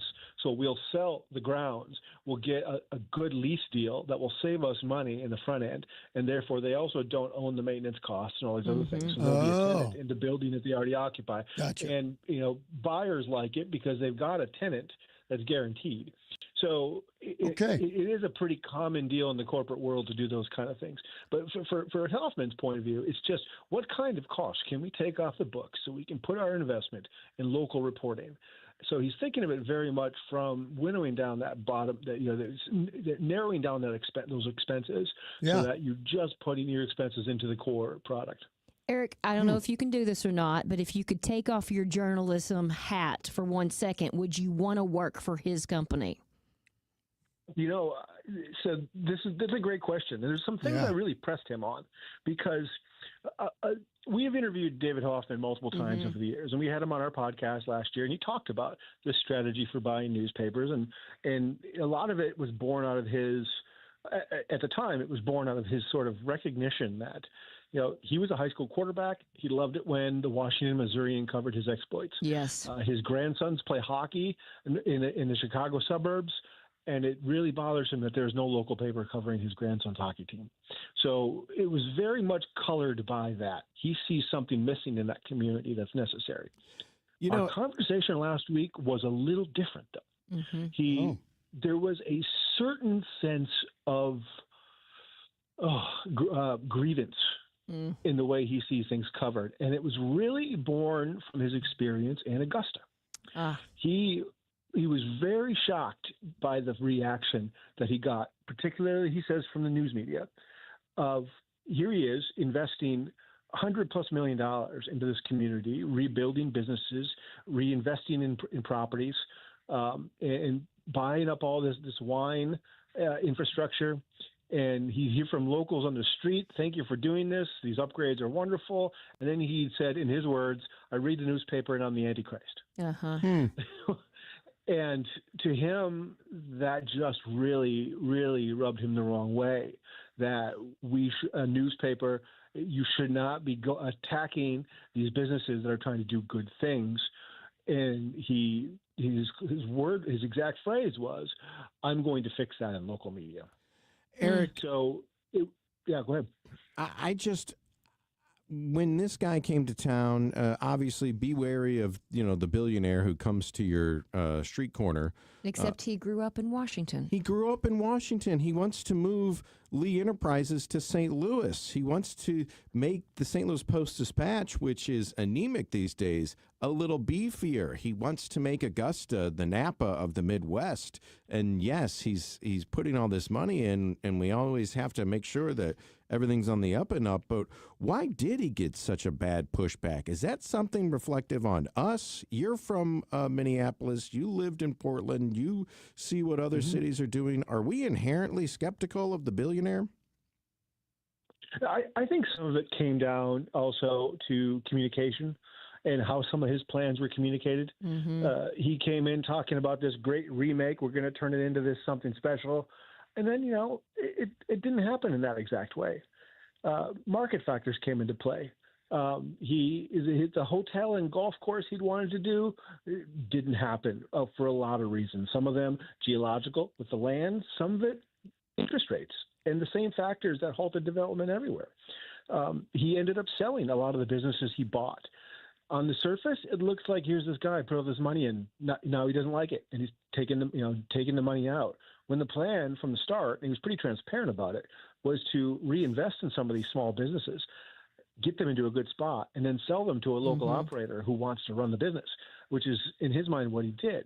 But when you compare that to the claims at the beginning that this was going to be this massive wine tourism area akin to Napa Valley, and then you see that it didn't quite get that far, I think a lot of people are thinking that this is a guy who just failed. Right. And the reason I think that is the other news he broke, which caught a lot of headlines last week, is that he said that now that he's going on the verge of buying the Pittsburgh Penguins, his objective is he believes he can make his money back on that deal within 12 to 24 months, and then he's going to set his sights on a baseball team.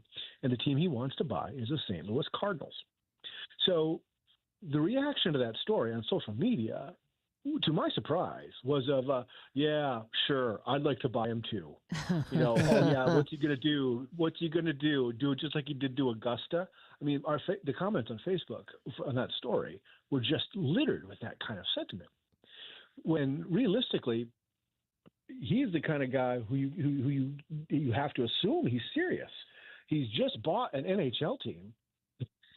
And he bought it from a company out of Boston called the Fenway Sports Group, which also owns the Red Sox. It also owns Liverpool in England, which also owns part of the PGA Tour.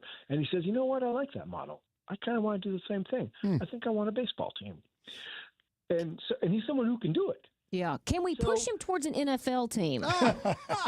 We have a baseball team, or maybe WNBA. He brought that up. He said he specifically targeted the National Hockey League and Major League Baseball because they're at price points he can afford. And the NFL teams are multi-billion. Right. The NBA teams are not far behind them. NHL and Major League Baseball are a much more reasonable entry point.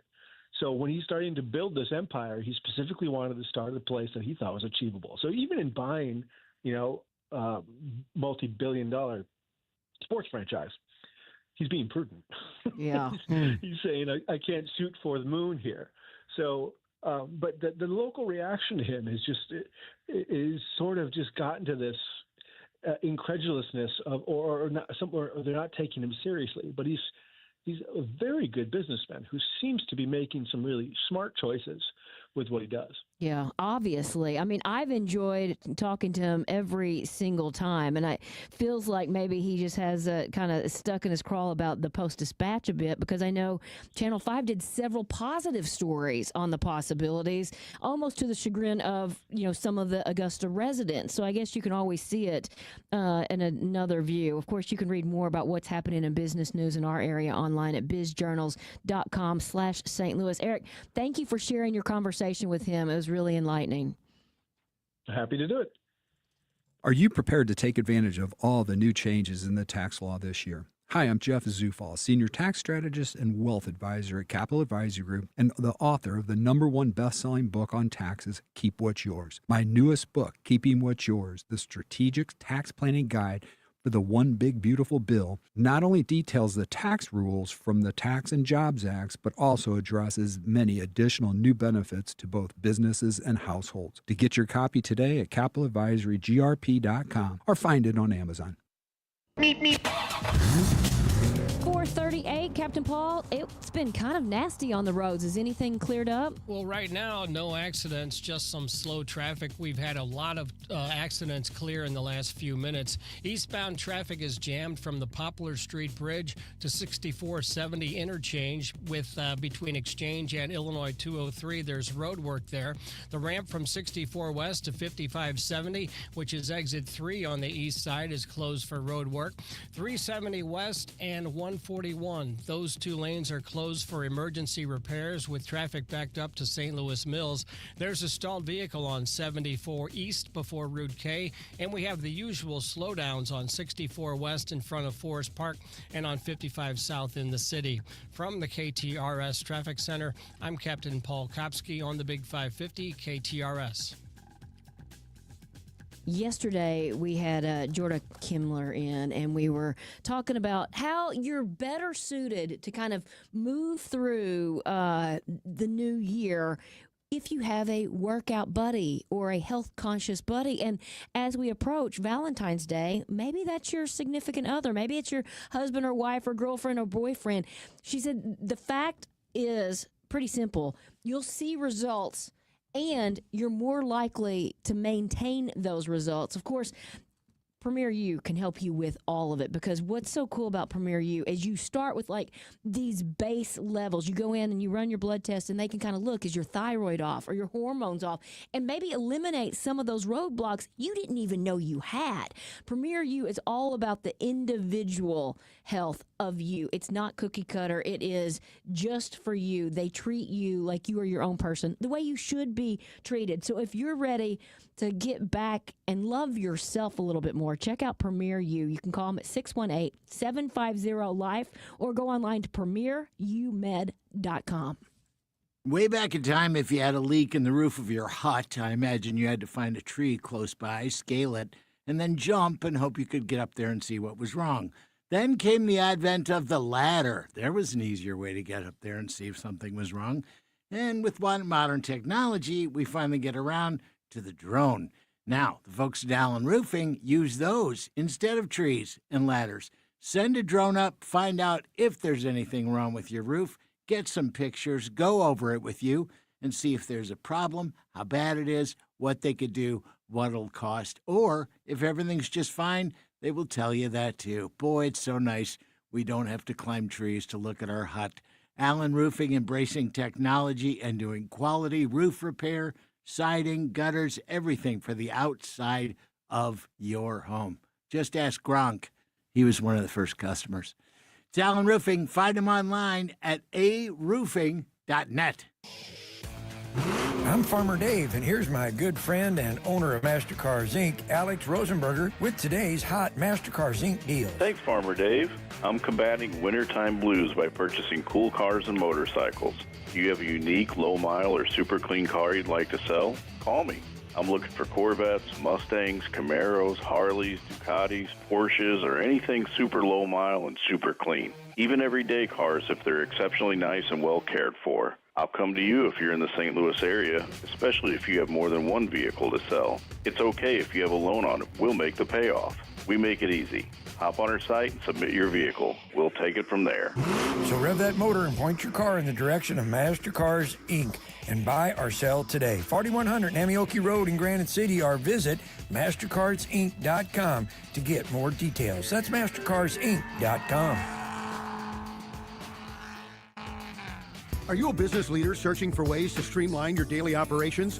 Royal Banks of Missouri's Treasury Management Specialist will meet you where you are and offer a suite of customized, efficient banking solutions designed to propel your business to new heights in 2026. Call 314-212-1500 or visit royalbanksofmo.com to discover how their local team can partner with you to fuel the growth of your business. Royal Banks of Missouri, member FDIC and equal housing lender. Here we go, last one. The Missouri Valley Conference Men's Basketball Tournament has been the showcase for buzzer beaters, madness, and championship glory. With nearly 5 decades of heart-racing excitement, it begins here at Enterprise Center. The 2026 State Farm MVC Tournament, presented by Credit Union One, Great Southern Bank, and SSM Health, tips off on March 5th through 8th. Celebrate 50 years of the Valley's postseason championship. Get your tickets now at archmadness.com. Do you have the option to control your cash flow and wealth? Are you getting a return on your greatest asset, your lifetime and potential generational income? Overcome these critical financial planning challenges by discovering the Control Option Mindset featuring the Lifetime and Generational Income Maximizer. Call Marc Benson and his team at the Control Option at 314-432-9540 or online at thecontroloptionmindset.com. Prestige Pools and Spas, St. Louis's most award-winning pool company, family-owned for over 40 years, proudly supports the Backstoppers on KTRS. Their in-ground pool, swim spa, and hot tub experts can make your dreams a reality. Get a tremendous deal on hot tub and swim spa display models with full warranties while supplies last. Veterans and first responders always receive 10% off any in-store retail purchase. Visit their showroom on Watson Road in Sunset Hills or online at prestigepoolsandspas.com. Prestige Pools and Spas salutes all our first responders and their families who put their lives on the line every day to protect us. Galmish & Sons have been providing quality heating and cooling services since 1950. They work exclusively with Lennox, the preferred choice of St. Louis homeowners. Call Galmish & Sons for your next Lennox HVAC installation and service. 314-993-1110. File your taxes for free with TurboTax on Intuit Credit Karma. Just file on your own in the Credit Karma app by February 28th. Valid for those who didn't file with TurboTax last year. Watch your favorite team, eat your favorite food. It's the Village Bar. You've heard about the world-famous cheeseburger. Stop by and check it out. Even better, bring your friends on your way to the game, after the game, or just watching the game. Food, sports, and a cold beer. We'll see you at the Village Bar. You're listening to the Heidi Glaus Show with Josh Gilbert and Bob Ramsey on the Big 550 KTRS.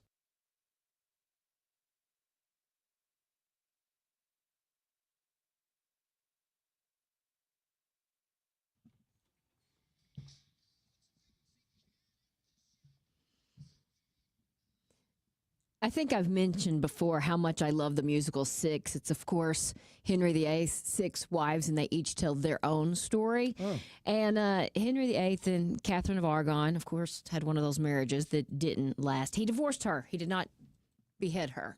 So that's a good thing. Nice. But get this, a golden heart pendant linked to their union has survived, and now it's been secured for permanent display at the British Museum. It's 24-karat gold heart, complete with the couple's initials in red and a picture of the Tudor rose and a pomegranate tree, which it is amazing to me that something look at that. Can last that long. I mean, the couple was divorced in 1533. Now, in 2019, it was discovered by a medical detectorist.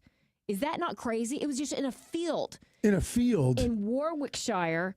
Under British treasure laws, museums across the country have the chance to acquire significant historical finds before they go for general sale. The pendant is the only piece of jewelry which still exists from Henry's 24-year marriage to Catherine and features a banner which says, "To Siemers," which is always in Old French. The detail on that is amazing. Now, what we got to find out is, what's the story? How did it get into a field? How did it get into a field? Now, The pendant is believed to be created in 1518 to celebrate the betrothal of Henry and Catherine's daughter, Mary, to the French heir apparent. But in the early 1530s, Henry had fallen out of love with Catherine and in love with Anne Boleyn and was desperate for a male heir to secure the Tudor dynasty. Henry broke away from the Catholic Church to annul his marriage to Catherine, and things began to, Is that spiral. how the Protestant faith became prominent? I believe it is. Oh, you don't know this story? Mm-hmm. No. Oh, the Church of England. Well, let me tell you. CV. That's I believe to this day, King Charles is the head of both England and the church. And if you were to see the musical, you would learn They'll a little explain bit all about of that. that? Not a lot, but a little bit. But I just thought this thing is so gorgeous and was it is. found in the middle of a field by somebody with a metal detector. You know what? I'm going to start my own religion, and we could behead all of our wives if we wanted to. Yeah, that's the ticket. You've had all these great ideas about what to do with your outside space. Now's the time to take the next step and call Outdoor Living, because Pat Leahy and the gang at Outdoor Living have built a showroom, which is a great resource for you. You can go in and see all the products they have, the composite decking, the metal framing. You see, at Outdoor Living, what they pride themselves on is building it right the first time and never having to worry about it again. So they build it. You can enjoy it for the rest of your life. Outdoor Living, their showroom on Big Bend and I-44 in Kirkwood, is a great resource for you. You can go and see all the different ways and all the different things they can do. Then they'll come out, they'll do a site visit, and in just a few short weeks, you will have the dream deck, fence, gazebo, pergola, whatever it may be. Outdoor Living, right there in Big Bend and I-44 in Kirkwood. 314-966-3325 or OutdoorLivingInc.com. Check out the showroom and take that next step. You'll love it. Outdoor Living or OutdoorLivingInc.com. Every day, you're out there, up before the sun, and pushing forward before the chaos of the day settles in. At Great Southern, we're right there with you because we understand the need for trusted support. Having a team that is seasoned, agile, ready. An award-winning team that knows their customers personally and is behind them at every step. There to assist you, inspire you, and echo your inner dialogue in those quiet moments. Keep going. Whether you're getting ready to meet the day or working on something big, we're your team. Great Southern Bank, understanding what really matters. Member FDIC. Attention KTRS listeners, Appliance Discounters has a deal for you. Shop now and receive an instant 5% rebate off your next appliance purchase. 5% instant savings off their already low prices. And you can receive other factory rebates, some up to $1,500 direct from the manufacturer. Huge savings, locally owned, next day delivery, 18 months interest-free financing. Appliance Discounters with 6 area locations or online at theappliancediscounters.com. Since 1974, Mazza's has been a local family-owned restaurant known for delicious Italian food the whole family can enjoy. Visit Mazza's St. Charles for daily lunch specials and bottomless mimosas during Sunday brunch, and celebrate Valentine's Day with a $70 dinner for 2. Reservations required. Mazza's is proud to support the Backstoppers on KTRS. Call 636-925-2961 or visit mazzasofcourse.com and click on St. Charles for more information. Serving the St. Louis metro area since 1974 at 5 area locations. Choose Mazza's, of course. From the same guys who brought you the watering bowl, say hello to the Number 2 crew. The Number 2 crew will visit your yard once a week in St. Louis City, St. Louis County, or St. Charles County, and they'll take care of your dog's business. Think of the Number 2 crew as your yard's best friend. 314-717-8880 or the number2crew.com. The Number 2 crew, reporting for duty each and every week in your backyard. The Number 2 crew or the number2crew.com. The Missouri Valley Conference Men's Basketball Tournament has been the showcase for buzzer beaters, madness, and championship glory. With nearly 5 decades of heart-racing excitement, it begins here at Enterprise Center. The 2026 State Farm MVC Tournament, presented by Credit Union One, Great Southern Bank, and SSM Health, tips off on March 5th through 8th. Celebrate 50 years of the Valley's postseason championship. Get your tickets now at archmadness.com. Tune in Mondays to the Frank and Jill Show for Success St. Louis style as they feature a St. Louis in making a difference in our community. Brought to you by the St. Louis Chess Club. Building champions in the classroom and the community. Online at stlouischessclub.org. at Maryville University. We power dreams, not just degrees. For nearly 150 years, we've empowered graduates to build successful careers. At Maryville, expect a rigorous, technology-driven, mentor-inspired education in a diverse and inclusive learning environment. We help you take it to the next level, no matter what field you choose. Now is the time to turn your ambition into action and transform your dream into reality. Start your journey at maryville.edu. McGraw-Millhaven, Rose Dalton, and Carl the Intern. Weekday mornings, 6 to 10. Right here on your hometown station, the Big 550 KTRS. All right, 8 minutes before 5 o'clock, Captain Paul, how's traffic? Heidi, no accidents, just still some slow traffic. Eastbound traffic is jammed from the Poplar Street Bridge to the 6470 interchange with road work between Exchange and Illinois 203. The ramp from 64 West to 5570, which is exit 3 on the east side, is closed for road work. At 370 West and 141, 2 lanes are closed for emergency repair work with traffic backed up to St. Louis Mills. There's a stalled vehicle on 55 South at Germania in the right lane, and we have the usual slowdowns on 64 West in front of Forest Park and on 55 South in the city. From the KTRS Traffic Center, I'm Captain Paul Kopsky on the Big 550 KTRS. Well, the FBI has released surveillance images of a masked person on Nancy Guthrie's porch. Alex Stone, ABC News correspondent, has been covering this story from the beginning. Alex, what do we know about this person?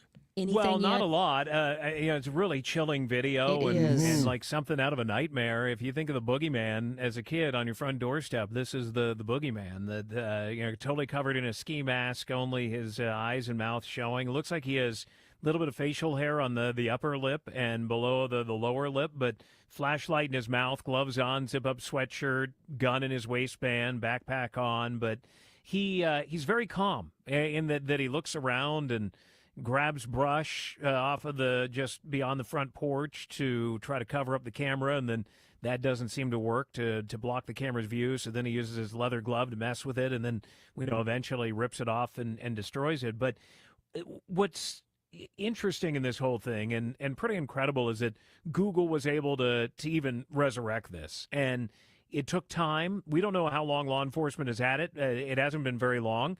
Because she didn't pay for that subscription for Nest, that they said it didn't exist. It went out into the ether and got lost out there, and the technicians at Google have been able to go into some back-end system and find data and put it back together and deliver this video. We understand, at least as of right now, this is all they've got video-wise, and that they've decided to put it out there, the hope being that somebody right now is saying, I know that walk, I know that sweatshirt, I know the way that guy's carrying the gun in his front waistband. Yeah, something that they're going to say, that mouth, those eyes, that's my brother, that's my coworker, that's my dad. He's been acting strange recently and calling that tip, and that they're going to know who this is tonight. And back on the Boston Marathon bombing, that's what it took. They had no leads. They didn't know where to go with it. They put out an image of the suspects, and boom, they had them that night. And so they're really open with millions of eyeballs on this tonight that this is going to end very quickly. So, Alex, the emergence of this video is a little bit head-scratching, and there's been some of us kind of criticizing the lack of cooperation early between the sheriffs and the FBI and all that. You hate to be critical of folks trying to do their job. Was this just a thing separate from the FBI and the sheriffs that the Google people helped out? How did this come about? Well, Google had been saying that they were working with the FBI trying to resurrect this video. And we don't know if the FBI had their technology. It seems more like Google was able to do it, that they had their technicians doing it. But it seems like this is a break that Google was able to do. Whether you have Ring or you have Nest, if you don't pay that monthly due, they're not saving your video. They make that pretty clear. But that they were able to look in some back system that maybe it was out there floating around and put it back together, and that they were able to do it and then deliver it to law enforcement. And Savannah Guthrie is saying that they do believe, that her family believes that their mom is still alive. She's saying bring her home tonight. That they're saying, somebody knows this guy, whether he's in the U.S. or in Mexico or somewhere else, somebody knows who this is. So is this guy What we're always talking to the experts out there, and you're Alex Stone Manhunter. Do we think that I'm wondering if this guy is in over his head, and that's why some of the details aren't coming out, because how does he deliver Savannah's mom without exposing himself? And I'm wondering if this guy is a little bit flaky in that regard. Yeah, and I mean, what was the intent? Maybe he wasn't there. Maybe he's not that sophisticated and wasn't there to kidnap her or had that whole thing planned. He also looks like a burglar. It could have been a burglary that he goes in and something goes wrong and he freaks out and drags her out of there. And maybe it wasn't what he intended to do. We don't know. Maybe he was going in there to kidnap her and, as a Savannah Guthrie stalker or somebody else. They don't know that. But it does show you, the video shows you this was not a medical emergency or an accident. That this is somebody who was going in there to commit a crime and to do something that he shouldn't have been doing. But no indication at this point that they have any idea who that guy is. But hopefully later on tonight, we find out that they do. This case is still ongoing, but after this is over, I'm going to have questions about the ring cam people. And Nest in this case. Yeah, Ring, kind of the same technology, but they may or may not have been able to resurrect. Whether you pay for it or not, it's rolling, and someone has it somewhere. And I'm almost skeptical to wonder if they've had this for a while and they just didn't want to release it because they didn't want to let us know that their camera is always rolling and they have access to this stuff. I don't know. We may find out that they've had it for a few days. They were pretty adamant late last week that they had no video and that they had not been able to resurrect any of it. Seems like if they had it, they would have put it out sooner than this, because this is what's going to break the case. This is the big break today. They need the next break of somebody calling in and saying, I know who that is. But this is what they had been waiting for, and that them just working on it. And granted, law enforcement all the time wants to keep things secret, and only they work on it. But only them working on that video, unless they had an idea of who it was, they weren't going to find him. They need the public to say that they know who it is. Absolutely. And I was reading that they were going in, and anybody who worked around her house, like they were hoping to at least get DNA samples from all of them just to start slowly ruling out everybody. Yeah, and that's normal police work. Yeah, interviewing everybody where she had last been seen. Every time they go back to Annie Guthrie's house, everybody thinks, well, now they're certain. But they say that's where she was last known to be before she went home, that they got to figure out, was somebody in the home, was somebody watching them? Like, you take DNA from everybody who was around to rule them out. That isn't pointing toward any of those being potential leads, but vehicles that were in the neighborhood, vehicles that were at gas stations around that time in the general area. They say they're tracking them all down. All right, Alex Stone, I know you've been hard at work on this. Hope you can get some rest soon. You got it. Thanks, guys. Are you retired? Are you thinking about retiring? Who is helping you with retirement? Might be time to check out the show When Retirement Happens, hosted by Kevin Lloyd of Legacy Wealth Advisors. Saturday at 1, Sunday at noon on the Big 550 KTRS. The Big 550. KTRS St. Louis. From ABC News, I'm Michelle Franzen. For the first time since Nancy Guthrie was taken from her Tucson home, police say the FBI released images and video from the 84-year-old's doorbell camera showing a masked and armed man wearing a backpack and walking up to the front door overnight on February 1st, when the Mother of Today anchor Savannah Guthrie was reported missing. ABC News contributor Brad Garrett and former FBI agent. I'm sure until now he didn't have any idea that there would be video of him. But with it, you can see how he walks, how he moves, the clothing he has on, the backpack, maybe lights on the backpack, a mask. The Guthrie family was shown the images prior to their public release, according to law enforcement sources. NBC News is reporting the Guthrie family did not recognize the person in the images, which is why they were released publicly. New details in the FBI warrant that was carried out at an elections hub in Georgia, where agents seized hundreds of boxes of 2020 ballots and other items related to the presidential election. The unsealed affidavit shows the FBI acted on a referral from former Trump campaign lawyer Kurt Olson, who now works inside the White House. It points to allegations that have been aired and debunked for years, that some Fulton County ballots were scanned multiple times, that some images of ballots went missing, and that some electronic data from the election might have been altered. The FBI said the seizure of the ballots and records would corroborate the analysis that has fueled those theories. A magistrate judge signed the warrant last month. ABC Stephen Portnoy. DHS funding set to run out Friday. Democrats are pushing for changes in immigration operations around the country. That includes banning agents from wearing masks. The U.S. says it will send 200 troops to Nigeria to help train that country's military to fight Islamic militants. That according to a U.S. official. The latest move by the Trump administration to assist Nigeria. You're listening to ABC News. I'm at Staples presents That Was Easy. This year, I'm giving my hair salon a total makeover. Total makeover sounds totally expensive. We updated our logo and colors, so I needed to print new signage, brochures, business cards, everything. Everything will not be cheap. Staples did it all, and I saved $100 on my order. $100? Trim my whiskers, that's a good deal. For everything your business needs to print, let's go Staples. That was easy. Offer valid in-store and online. Ends 1/31. Exclusions apply. Visit staples.com/print for details. Farmers and ranchers, when it's time to buy or sell ag equipment, think Purple Wave Auction. We're your go-to online marketplace for tractors, combines, sprayers, and more. With our no reserve policy, every item sells to the highest bidder. Experience the Purple Wave difference. Nationwide reach with a local touch. Purple Wave Auction. Whether you're expanding your operation or streamlining your fleet, we've got you covered. Visit purplewave.com today. Fuel your farm with Purple Wave Auction. 58 degrees at 5:03 with KTRS News. I'm Steve Potter. A Cole County court hearing arguments in a lawsuit to suspend implementation of the new congressional map.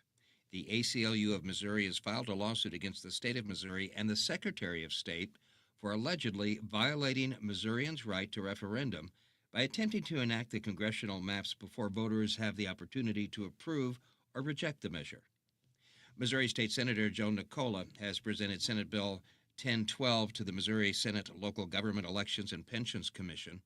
This measure would create new provisions relating to artificially generated content. But we don't have any guardrails over it. There's no regulations whatsoever. So artificial intelligence is just that. It's artificial. And it is already making decisions, generating content, and influencing real-world outcomes that affect people's livelihoods, reputations, and rights. The bill mandates that any political advertisement that uses AI must prominently include a disclaimer alerting the viewer that it was created with the use of artificial intelligence. Failure to do that would become a Class A misdemeanor. St. Charles is delaying a vote on a ban on large-scale data centers. The St. Charles Planning and Zoning Commission had been expected to vote on whether to recommend a ban to the City Council during last night's meeting, but instead, members decided to postpone the decision for 2 months. An Illinois lawmaker is proposing a controversial bill regarding transgenderism. State Senator Andrew Chesney introduced legislation that would change the state's Mental Health and Developmental Disabilities Code to expand the definition of mental illness to include those who identify as transgender. Chesney claims the measure would keep, quote, radical gender ideology from shaping Illinois law. The bill is currently awaiting a committee assignment in the state Senate. Jill Enders, KTRS News. 3D Press in St. Louis has now announced the release of a new book, How Forest Park Was Made. The children's book features a number of illustrated characters and tells the stories of how popular visiting spots like the Zoo, Art Museum, Muni, and the Jewel Box came to be located there. This KTR's Business Minute brought to you by Walter Knoll Florist. Show your loved one that you care this Valentine's Day with hand-delivered flowers. Send a sweet surprise with one of their head-turning arrangements or gift sets. They have wonderful selections ready to say, I love you. Trust Walter Knoll Florist to deliver your Valentine's Day gift. Go to WKF.com. A national women's boutique chain that has 2 St. Louis area locations have announced they will be closing. In St. Louis, the Francesca stores are located at the West County Center Mall in Des Peres and at St. Louis Premium Outlets in Chesterfield. Now the markets, brought to you by JBL Financial. Tune into Straight Talk and Retirement Saturday mornings from 9 to 11. At close, the Dow is up 52 points at 50,188. NASDAQ is down 136 at 23,102. And the S&P 500 down 23 at 6,941. Now for KTR Sports and Traffic, we send it to Paul. Steve, number 8, Illinois basketball is back at home tonight with the Wisconsin Badgers in Champaign. The Illini will try to bounce back after their 12-game winning streak was snapped at Michigan State. Mizzou basketball gets Texas A&M on the road tomorrow night on the Big 550. The Tigers will be looking to win for the third time on the road in the SEC and for the 7th time in league overall. And SLU basketball moved up another spot to number 18 in the latest Associated Press Top 25 poll. The Billikens own the third longest winning streak in the nation at 17, with a trip to Loyola Chicago coming up on Friday. I'm Paul Kopsky from the Royal Banks of Missouri Sports Desk, and now on to traffic. 64 East is jammed from 14th Street across the Poplar Street Bridge to the 6470 interchange with road work between Exchange and Illinois 203. The ramp from 64 West to 5570, which is exit 3 on the east side, is closed for road work.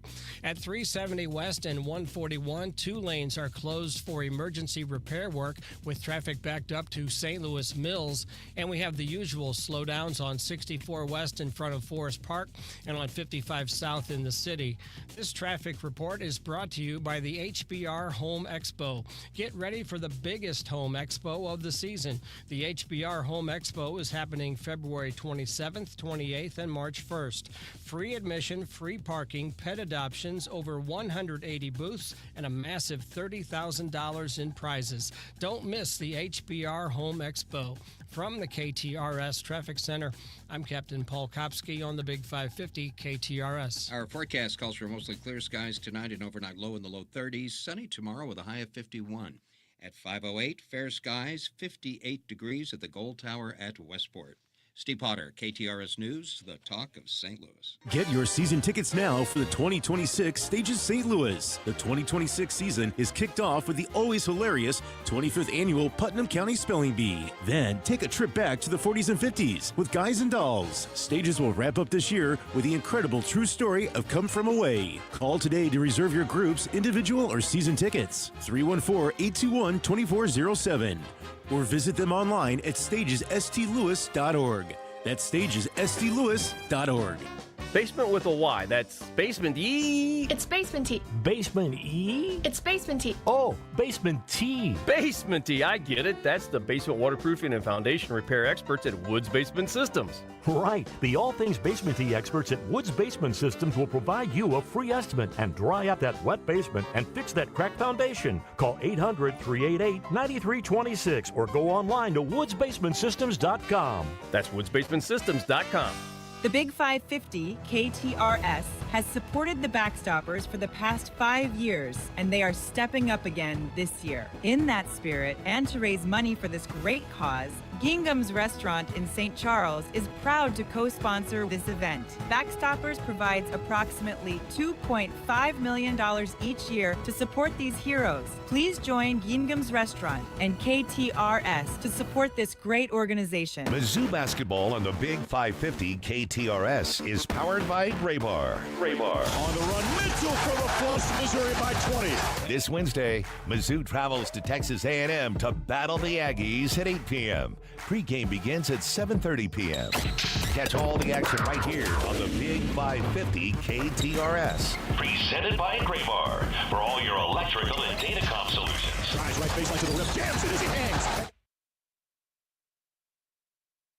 This is Mariah, third generation at Newsteaders Fine Jewelry. Buying an engagement ring can be intimidating. At Newsteaders, we ensure complete understanding of your purchase. We offer a choice in both lab and mine-grown diamonds and are able to work with any budget. Let our family help educate you on your choice at Big Bend and Doherty Ferry or at wowdiamonds.com. Every day, you're out there, up before the sun, and pushing forward before the chaos of the day settles in. At Great Southern, we're right there with you because we understand the need for trusted support. Having a team that is seasoned, agile, ready, an award-winning team that knows their customers personally and is behind them at every step. There to assist you, inspire you, and echo your inner dialogue in those quiet moments. Keep going. Whether you're getting ready to meet the day or working on something big, we're your team. Great Southern Bank, understanding what really matters. Member FDIC.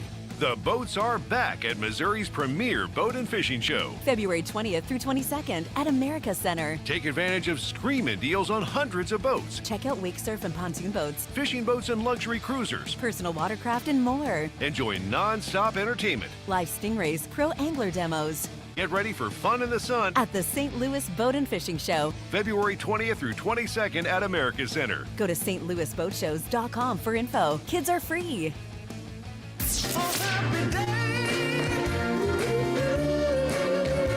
Frank Cusimano and Jill Farmer, Weekdays 10 to noon. right here on KTRS, the talk of St. Louis. You're listening to the Heidi Glaus Show With Josh Gilbert and Bob Ramsey. on the Big 550, KTRS.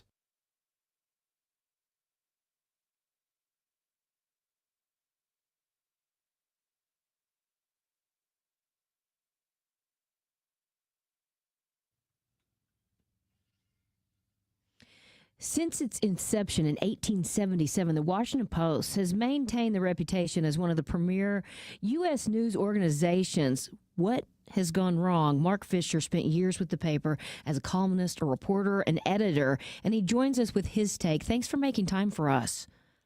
Happy to be with you. I mean, most recently, the Washington Post CEO is departing. What is your take on all of this? Well, it's a sad chapter in the history of American journalism. It's a sad moment for American democracy. A major news organization, probably one of the 3 or 4 largest in the country, has been cut in half and really sabotaged by its owner and its management, supposedly to save money. But when you're talking about the owner being Jeff Bezos, one of the richest men in the world, who committed a tremendous amount of money to supporting the newspaper over the past decade, it is a puzzling development, and it has something, if not a lot, to do with Bezos's much larger operations, Amazon, and its biggest profit center, Amazon Web Services, which is essentially a government contractor. And Jeff Bezos needs Donald Trump's support. Very interesting. That was going to be my first question was that kind of the first thread that was pulled with the 2013 purchase by Jeff Bezos? Well, it's an interesting question. The truth is that for the first decade that Bezos owned the Washington Post, he's been nothing but supportive. He took us through some very hard years and invested a lot of money in improving technology and supporting our news operation. He was true to his word about never interfering with the news coverage. He wanted nothing to do with it. And we, with his help, made it back to profitability, spent 5 or 6 years making money for him, and then things went south, as they have for news organizations all across the country, closing newspapers, struggling news organizations of all kinds. And so he's had to once again shell out $75, $100 million a year to support the place, and he either got tired of that or other factors interfered. So you look at the landscape across the country. Pittsburgh closed up their newspaper. I don't know what they're doing there. Our newspaper here in St. Louis has thinned out almost to the point of, should we even pay for it anymore? And it's just a common story across the country. However, the New York Times seems to be fairly healthy. The Wall Street Journal seems to be fairly healthy. Is the Washington Post's issue that they're trying to be a national newspaper while still having a local footprint? What's going on where some papers are thriving, but the Post, for some reason, is losing money? It's an excellent question, and you hit the nail on the head. The Post for decades has tried to be both a local newspaper supporting the Washington, Maryland, Virginia area, and a national paper as the voice of the nation's capital. And for a long time, that worked. But eventually, the bottom fell out of the local business, as it has across the country, St. Louis, elsewhere. And the question was, do the owners want to just support that without any real prospect of making money off it? And now they've decided they clearly don't want to. So the cutbacks you saw last week are primarily shutting down the local sports section, no longer covering the teams, no longer traveling with the teams, cutting out most of the metro sections, so most of the local news, and cutting out the local arts, the critics in theater and music and movies and so on. So It's a way of kind of paring down to what the current management sees as the core essentials of covering politics and government, the things the Washington Post are associated with nationally.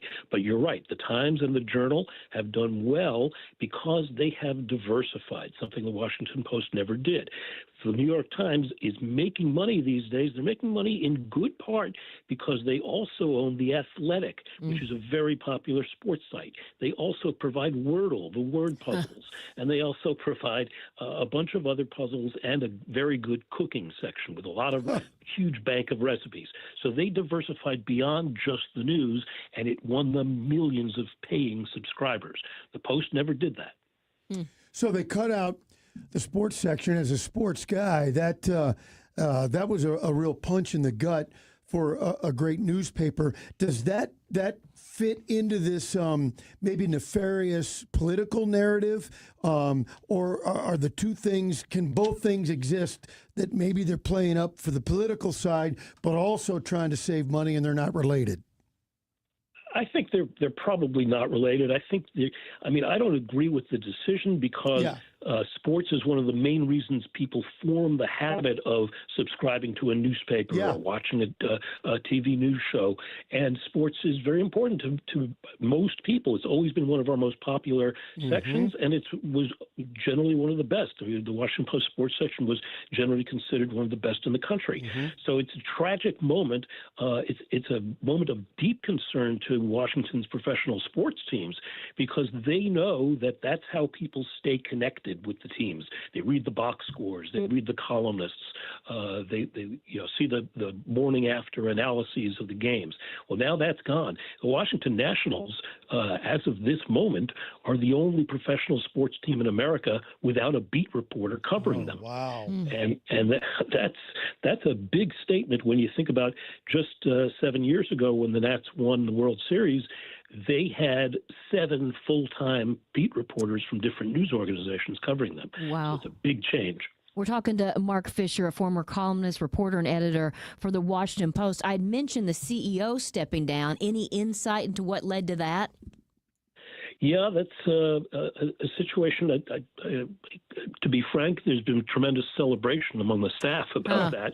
But even those who think it's a good thing that he's gone recognize that it's too little too late. The management, including the owner, have really not been on the ball as far as keeping the Post up with its competitors over the recent years. But this guy, his name is Will Lewis. He's a British newspaper man who worked for Rupert Murdoch and his organization for many years, then was editor of the Wall Street Journal. So he's done, publisher rather, he's done well in some places, but he came in speaking kind of a corporate speak, never really connecting with the staff. In his first staff meeting, he said, nobody's reading your work and I can't sugarcoat it anymore. So he got off on the wrong foot with the staff. But now he's gone, and the question is, what comes next? And really, what does Jeff Bezos want? He paid $250 million to buy the Post when it was in a difficult financial position 12 years ago. And so now the question is, does he want to keep it? He's had offers to buy it, but he's turned them down or ignored them. Does he want to keep it as a way of maintaining that important American institution? Does he want to change it to satisfy Trump and try to keep his government contracts? Or does he want to shut it down? There are even people who say that. I don't see why he would want that, but it's certainly one view you're hearing around town. And Marc, when you look at all of these things, were there no options to just spin off the sports department, kind of like The Athletic? That's an idea. I mean, the Post was a much more local newspaper than the New York Times is. The New York Times doesn't pay that much attention to New York comparatively. And so it was a sports section that was highly focused on our pro teams, our college teams, our high school sports. And that's something that obviously doesn't sell to a national audience. So, we're hopeful that we'll see some startups, maybe The Athletic, maybe some of the other big national sports news organizations will come in with a Washington-oriented product. That seems like something someone's going to do pretty quickly because there's a real big market for it. But it's not the kind of market that would support a $100 million a year news operation. for a national news organization. And it sounds weird sticking with the sports because you have all four major leagues. You've got soccer teams. The media market for Washington, D.C. and the metro area is 8, if not higher than that. Walk me through, I open my door in the morning, I go out, I pick up my Washington Post. I unwrap it. What's inside? Is there literally no sports section as of today? As of today, there is still a print sports section, and I think that will continue. But instead of reading the columnists whose names you've followed for years and reading about last night's Caps game, no, there's none of that. Instead, what you see is Associated Press briefs that you could find anywhere online for free. At the moment, we have 4 reporters at the Olympics in Italy, but we were originally supposed to have more than a dozen. And of the 4, 3 of them have been laid off, and they're just finishing out their job to cover the Olympics out of a sense of duty. So I think going forward, that print sports section will be mostly wire copy, and the online sports section will be hardly even that. So sports is basically disappearing from the digital offering, which is the main product these days. Well, Marc, it's I just wanted to, I think, speak for a lot of folks in that I understand you can't pay the bills with legacy, and business is business. But John Feinstein was an old pal, and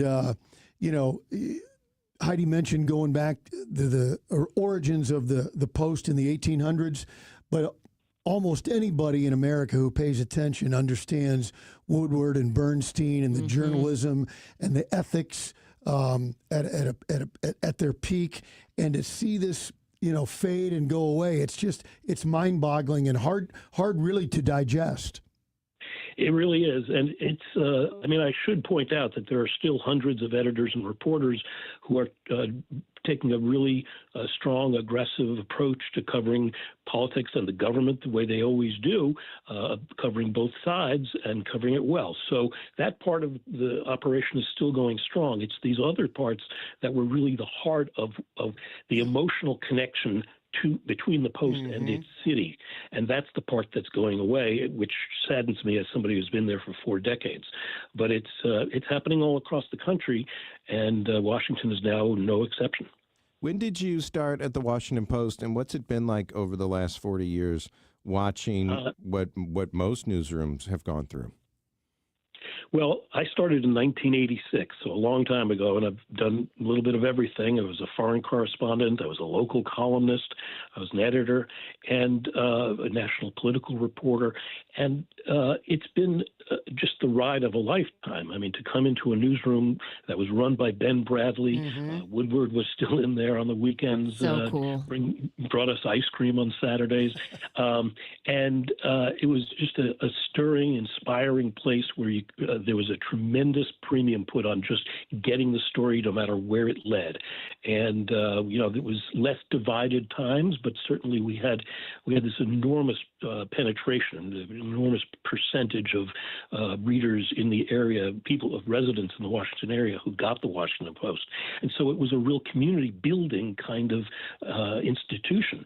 And that's what we've lost in almost every American city.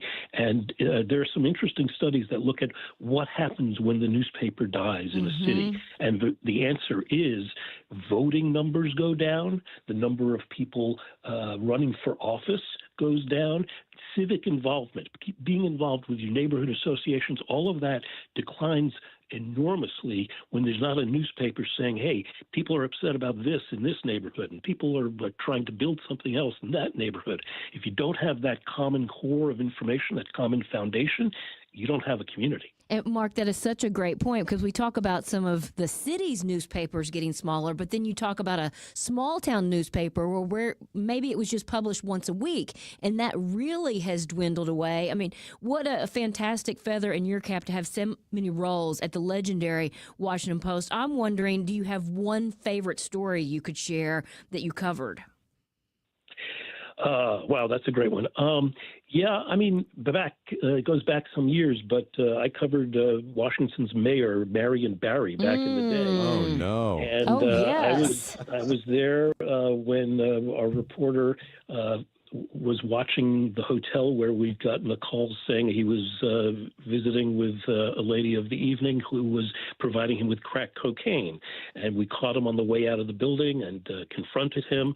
And we had a story that night. And I was editing the story. And at about 11:30 at night, Ben Bradley comes walking back into the newsroom, having been out at some affair, and came back wearing his tuxedo, comes up, stands behind my desk, looking at my computer screen as I'm finishing editing this story right on deadline, and doesn't say a word. Just every once in a while he'll say, "Scroll down," and I scroll down on the screen, and then at the very end he said, "You got it," and he left.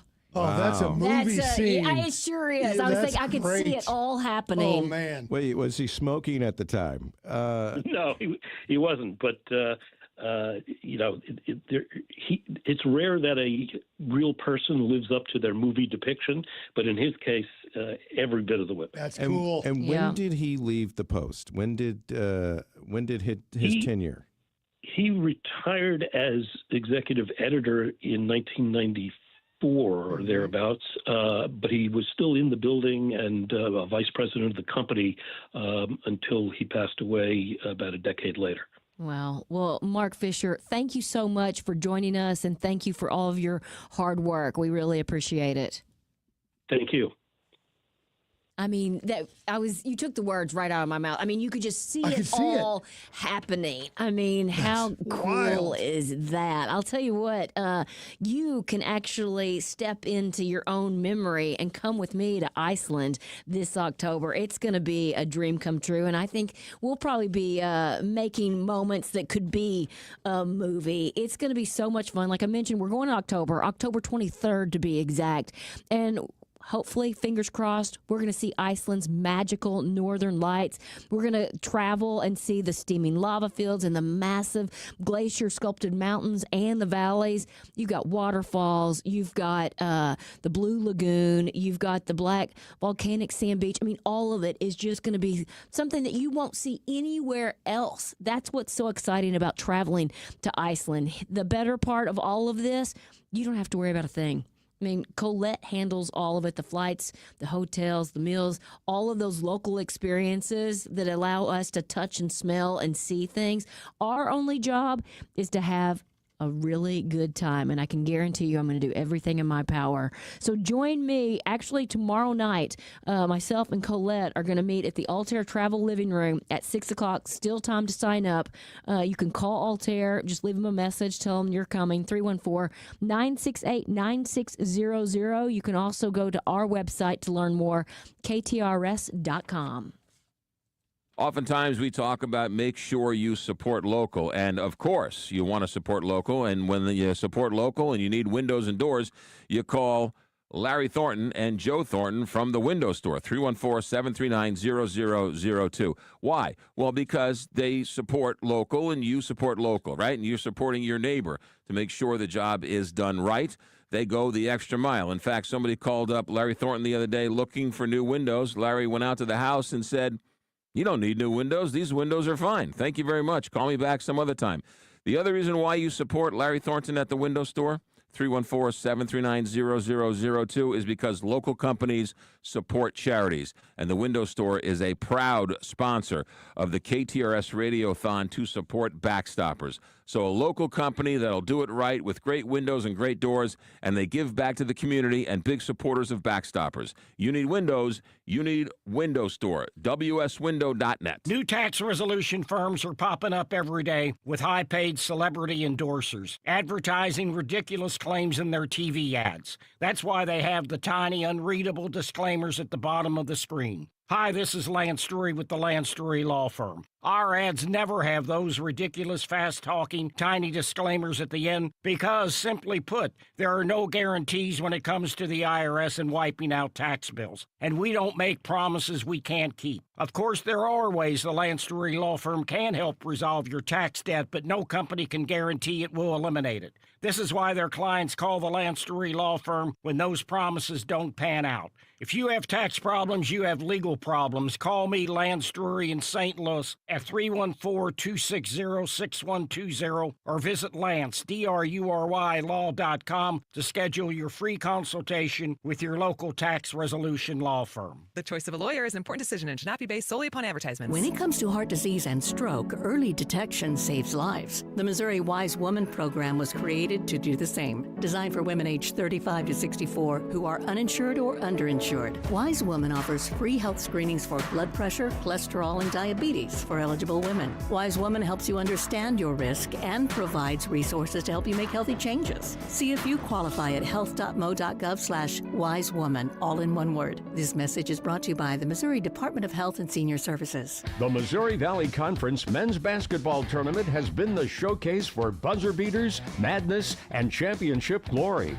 With nearly 5 decades of heart-racing excitement, it begins here at Enterprise Center. The 2026 State Farm MVC Tournament, presented by Credit Union One, Great Southern Bank, and SSM Health, tips off on March 5th through 8th. Celebrate 50 years of the Valley's postseason championship.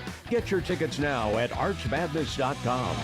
Tune in Mondays to the Frank and Jill Show for Success St. Louis Style as they feature a St. Louis in making a difference in our community. Brought to you by the St. Louis Chess Club. Building champions in the classroom and the community. Online at stlouischessclub.org.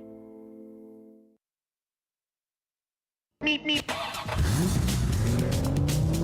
It is 5:32. Captain Paul, how's traffic moving along? Well, 64 East is jammed from 14th Street across the Poplar Street Bridge to the 6470 interchange with road work between Exchange and Illinois 203. Complicating things is a stalled vehicle on 64 East at the Poplar Street Bridge. The ramp from 64 West to 5570, which is exit 3 on the east side, is closed for road work. At 370 West and 141, 2 lanes are closed for emergency repair work with traffic backed up to St. Louis Mills. 64 East bogs down at 170 but thins out at Big Bend. And we have the usual slowdowns on 64 West in front of Forest Park and on 55 South in the city. This traffic report is brought to you by Neighbors Credit Union. If you're ready to upsize, downsize, or first-time home buy, turn to the team at Neighbors Credit Union. At Neighbors Credit Union, you'll find great rates, expert advice, and personalized friendly service throughout the entire home loan process and beyond. That's just what you'd expect from a great neighbor. Apply online today at neighborscu.org. From the KTRS Traffic Center, I'm Captain Paul Kopsky on the Big 550 KTRS.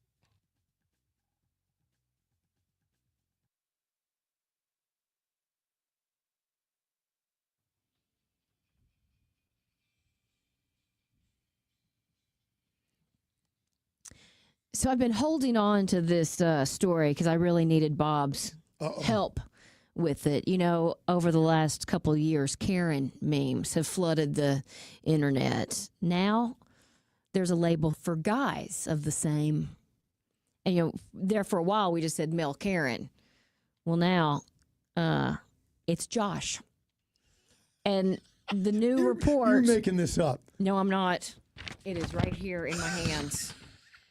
A new report dug into the latest memes and tried to define a Josh. So here's what they say. Just listen every day, 3 to 6. Yeah. He is apparently the bane of any white woman he dated. Oh, come on. What? He is a man who insists he's just being honest while being slightly cruel. You know, what do you want me to lie? How about this one? Embracing it. This one is really true. Okay. If he's ever in an argument, he will pull up a study to prove his point, though the study never really pops up. He's just constantly looking into it, trying to find it. Well, you got to search. Yeah. I mean, it's out there somewhere. If he doesn't already have a podcast or a specific job, he's thinking about starting one. That's not really in there, is it? Does this count as a podcast? Uh-huh. Oh, we get the show on Saturday. Right. Yeah. Another one says we're leaving all Joshes in 2025. Goodbye, Josh. And one business online even joked, anyone taking part in No Josh January. Would they get a discount or something? I don't know. Will What it the heck am I supposed to do? Well, think about all those Karens that weren't really a Karen, and their name was just linked to it. How do I do a no Josh January? Anyway, I thought that was kind of funny, and a couple of them it might fit. Maybe not. Maybe not. Bob, I've needed you for something as well. I shared this a couple weeks ago while you were out, and I said I'm going to bring it back up again when you're here. You travel more than anybody. Okay. The article, this one's from 5 days ago. The one I had was from 2 weeks ago. The hotel room bathroom door seems to be disappearing more and more. Replaced by a sliding door, replaced by a curtain sometimes. I don't know where you're staying where you've seen a curtain. Or just not there in general.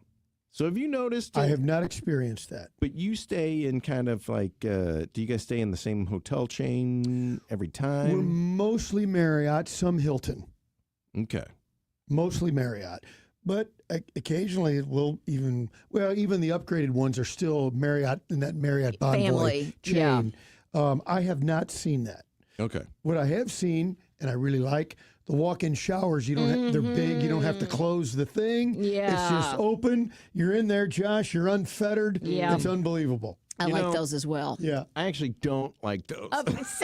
Should I pull up my Josh? Just Josh. Just Josh. Because I feel like it doesn't trap the heat enough. You know, part of a good hot shower. Didn't you just yesterday say your wife's showers are too hot? You guys take like scalding showers. Like when I get out, I'm going to have, to put salve on the burns.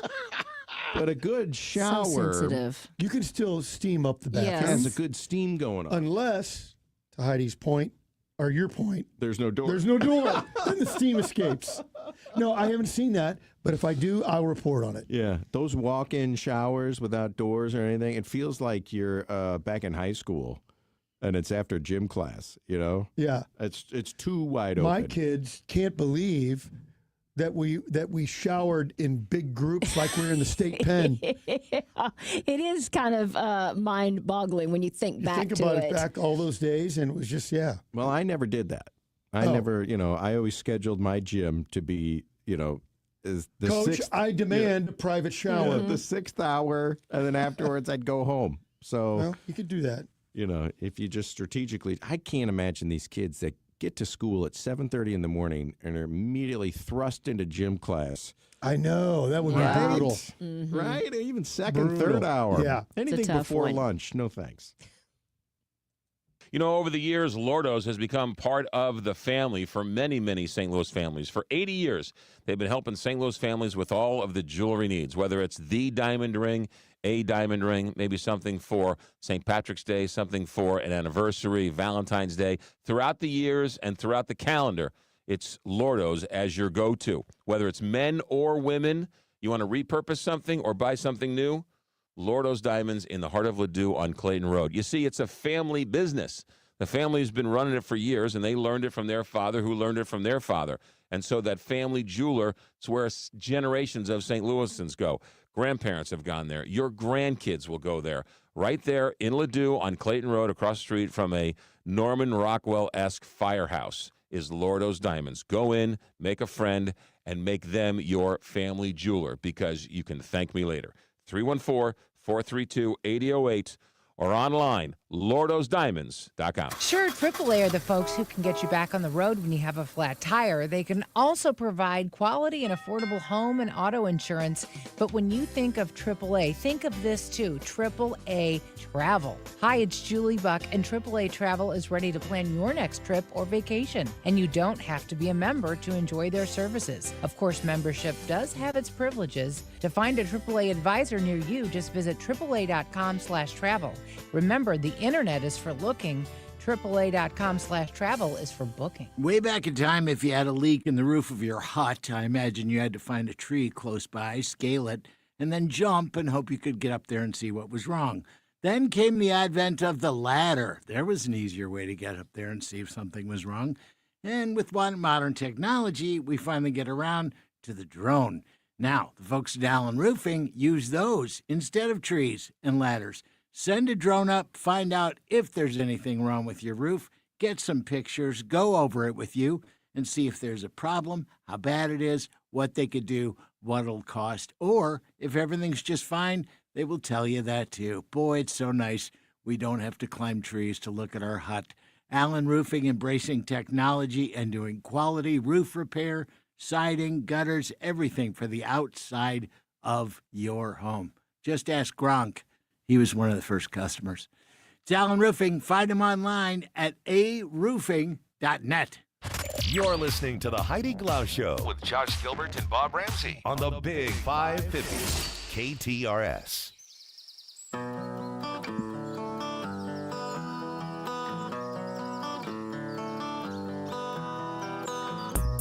Well, I mentioned Ranker earlier, and Ranker.com put together a list of favorite comfort TV shows. The ones that we like to put on, whether it's in the background while you're doing something else, or maybe it's a pick-me-up. So here's the top 10. Tell me which ones you agree with and do not. Malcolm in the Middle, which I've never watched. That's number 10. I watched it when it was On? first run. Yeah. Yeah, it's Do you solid. ever put it on now? No. Just background? But it was solid, though. Okay. I have a friend that swears by it to this day. It was a good show. And it's coming back, right? Malcolm in the Middle's coming There back. is some sort of retread. I wonder if Bryan Cranston is part of that. I don't know. I And bet his not. Star is too big for that. I would think so. Yeah, I would think so. Brooklyn Nine-Nine. I occasionally would, boy, it's been a year or two, but it'd come on in the mornings on reruns. And just somewhere, kinda have it on and while have you're it on. drinking Yeah. your coffee, it was reading an the okay paper. show, kind of funny. Great show. You liked it a lot. Great. And again, the Andy Samberg Hellman's commercial. Yeah. Where he plays Neil Diamond impersonator. Great. Okay. Fresh Prince of Bel-Air. Yeah. I have not really seen that on reruns or anything. Haven't no. either. I Love Lucy. Well, I grew up watching it and then watching the reruns. Not so much anymore in the last 40 years. Is it on TV? You know what made me feel so old today is Connor told me that Nick and Knight shows Friends. Oh, Yeah. wow. Uh-huh. And when I was a kid, Nick at Night was Mr. Ed. So was that? The equivalent? Yeah. I don't quite think that's apples to apples, but The Office, I will have that on occasionally That's if on I'm a lot. flipping through. It's Almost- on a lot, and you'll look at it. Yeah, it's Maybe good. nightly. Yeah, obviously my go-to, you guys know, The Golden Girls comes in at number 5. I Oh, it would have put does? it at number 1 because good. it's just, I mean, so good and still pretty relevant. The jokes are pretty good. Parks and Rec Parks is and another one Recs. I will What- hold on to. Is it Saturday morning or Sunday morning? I think it's Saturday mornings. It's on maybe Comedy Central. Anyway, it's on, and we're up having coffee. It'll be on. Yeah, Yeah. and you always gets a little laugh. You know what I appreciate it? I never watched it. But now I have like It's good. a 6-season long show that I can watch and it's new to me. It's a good show. It is a good show. Great characters. Yeah. And you probably know each one of them Oh, in right. some way. Right. The Simpsons comes in at number 3. The Big Bang Theory, I feel like everybody has on a lot of times. I haven't gotten on that train yet, but I know a lot of people love it. Yeah, for me, yeah, I thought it was just okay. But if it's, I'm flipping through, I'll see if it's something funny's happening and go on. Yeah. Really jokey. Very jokey. Yes. Yeah. So if I'm at my parents' house, it's Big Bang or it's 2.5 Men. I do like 2.5 Men. It didn't or make the it's- list. It's the Raymond Show. Hello, Raymond. Yeah. And I never watch these shows by myself, but when I'm sitting there with my parents, and it's funny. 2.5 Men's pretty good. I thought, as you guys know, I'm no prude. Pretty racy. Very Pretty racy. raunchy for that time of night. Yeah. I can't believe I how can't either. racy it is. Yeah. I mean, I like it. Don't get me wrong. It's funny. I'm not saying it's not funny, It but is a little shocking what they got away with. And I'm elbowing my dad, and I go, now I know why you watch this show all the time. And number 1, which I really haven't watched either, but I know it was lauded as one of the best, Blank Creek. I watched the first couple of episodes and just went, but I should know better. Sometimes it takes a show 2 or 3 episodes, sometimes a season to find its legs. Yeah. It's gotten so many awards. I should go back and try it again. I want to do the same. About 135 million people watch Bad Bunny's Super Bowl halftime show. That's according to the early numbers. The Turning Point USA show featured Kid Rock. That brought in about 6.1 million viewers at its peak. So lots of people watching TV. Ella Langley, who I have just been listening to quite a bit, has made history. Her song, Choosing Texas, is #1 on the Billboard Hot 100. I mean, that's a rare feat for country music on the all-genre chart. So... Do you know what's the song? Name of the song? Choosing Texas. Will you pull it up? Yeah, maybe we can play that. She's everywhere. She right is now. everywhere right she's now. on TV commercials. I don't know She's coming to this. St. Louis. I don't know the date on that. Chapel Roan is standing up for herself. She left her management agency after the CEO was exposed in the Epstein files. She said no artist, agent, or employee should ever be expected to defend or overlook actions, and I refuse to passively stand by. Good. So good for her, making a statement. She marches to her own drummer. Yes, she and does. Whether I agree with certain positions or not, I appreciate that. Especially at such a young age. Yes. Blake Shelton, this is what I do admire about him. Called out a fan for wearing a Luke Bryan t-shirt to one of his recent Las Vegas residency shows. The clip is hilarious and it shows Blake spotting a fan in the crowd, asking what they're wearing, and then confirming the shirt features Luke Bryan. He said, "You come to my show wearing Luke Bryan's blank?" And he goes, "What's the matter with you? That guy's an idiot." The fan laughed and replied, "I love him." And then Blake says, "Quick, get her some merch." And then she goes, "Luke Bryan, you've all obviously been to one of his shows, right?" And then he goes, "You ever notice that he always does, y'all sing along?" He goes, "It's because he's too drunk to remember the words on his own." Oh, that's so good. And that is so good. Of course, the two musicians have been friends for a really long time, and they have a history of making fun of one another, which is that's really good. So cool. Speaking of friends, I don't know if you guys have noticed, Hoda Kotb has returned to the Today Show to fill in for Savannah Guthrie, and yesterday in her first day, she just explained how they are a family, and this is what family does. I was wondering if Willie was going to come back and help fill in. You guys won't believe me, but I called Hoda coming back. But this could be a long time.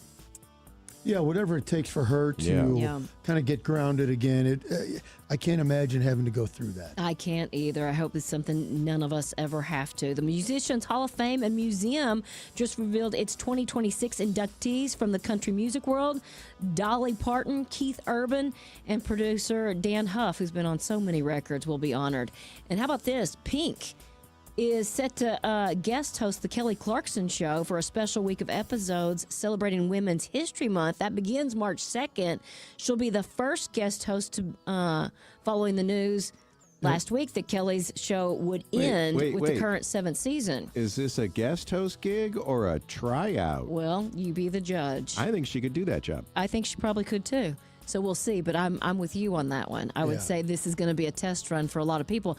Kelly Clarkson did the same thing for Ellen back in the day. Oh, yeah. Is that how? Ellen brought her in. Now, Ellen's show stayed on the air for a little while, but it kind of was to see what can Kelly do here. There's your audition tape. So, a sneak peek tomorrow, we're going to air an interview with Craig Ferguson that I did yesterday morning. Oh, nice. Great. okay. Tomorrow night. You just didn't want us in on it?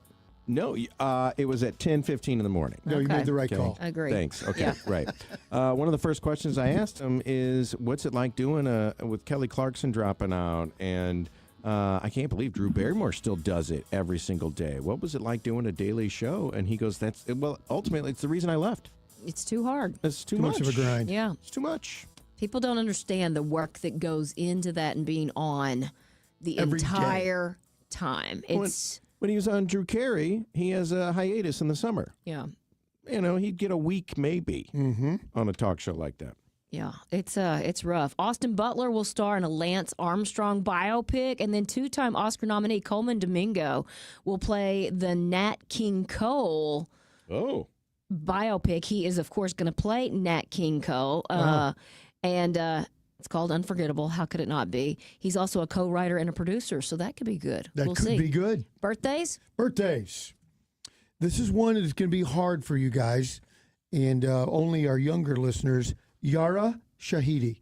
Do you know her? She was Dre's daughter Zoe on yes, Blackish. I do. Spinoff on Grownish. A gorgeous young lady. Beautiful. I'm going to say she's 22. I don't know who she is. Okay, she was on Blackish, which is a great show, by the way. She was the oldest sister in Blackish. Really beautiful. Take a guess. 26. Bang, got it. Oh, don't even know. Well, it's like him at a poker game. He comes in, he's the donkey. He's the donkey. I don't even like this at all.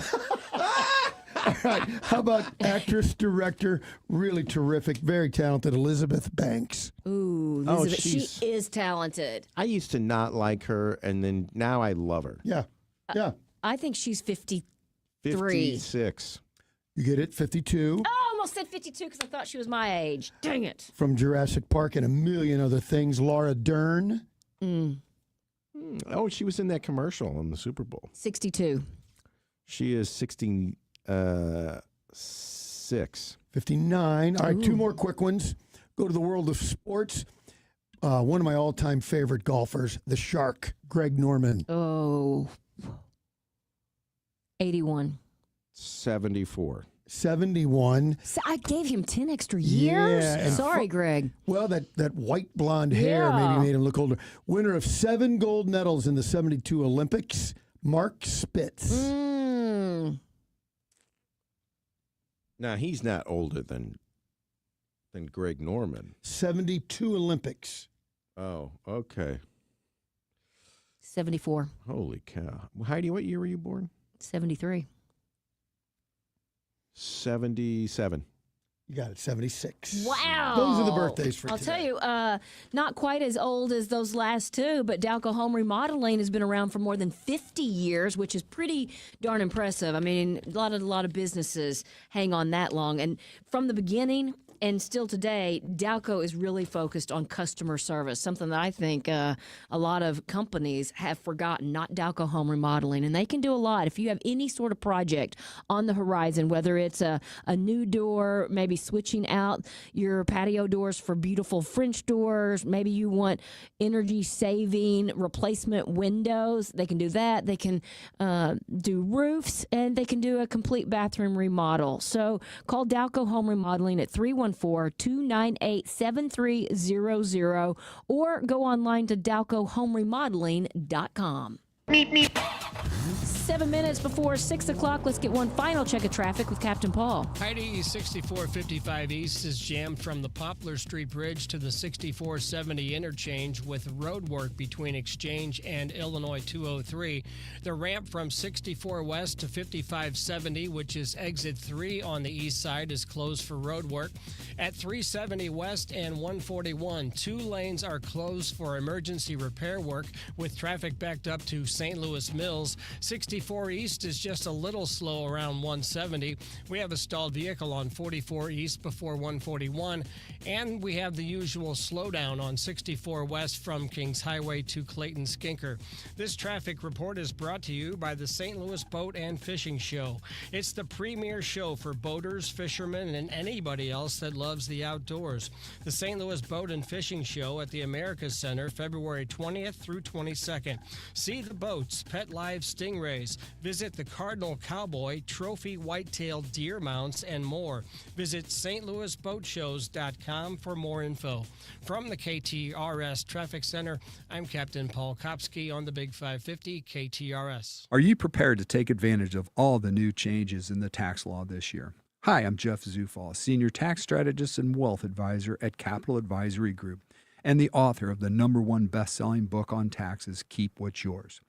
This year, we're celebrating 50 years helping area businesses get their financial plans in order, reduce their tax liability, and stop overpaying their federal and state income taxes.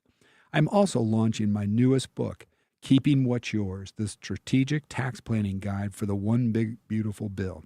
The One Big Beautiful Bill Act made permanent many of the tax rules from the Tax and Jobs Act signed into law in 2017, but also added many new benefits to both businesses and households. My new book, Keeping What's Yours, the Strategic Tax Planning Guide for the One Big Beautiful Bill, outlines the details. Get your copy today at capitaladvisorygrp.com or find it on Amazon. In these cold winter months, who are you going to trust to heat your home? Gelmish & Sons, since 1950, 314-993-1110. No hedge funds, no private equity firms, just a St. Louis company that will do the job right from the very beginning. They've been in this space for 76 years, taking care of St. Louis homeowners.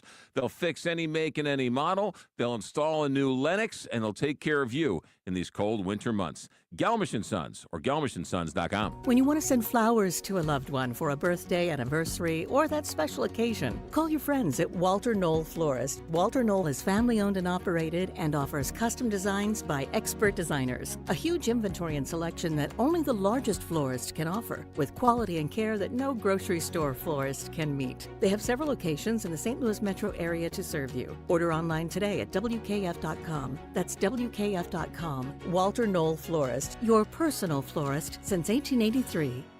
You're listening to the Heidi Glaus Show with Josh Gilbert and Bob Ramsey on the Big 550 KTRS.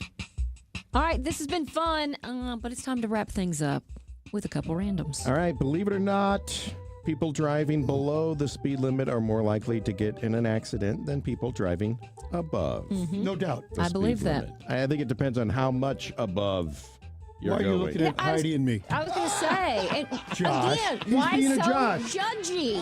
Being a Josh. You guys, thanks for hanging out with us on this Tuesday afternoon. Hope you meet us back here starting at 3 o'clock. And until then, see if you can put a smile on somebody's face.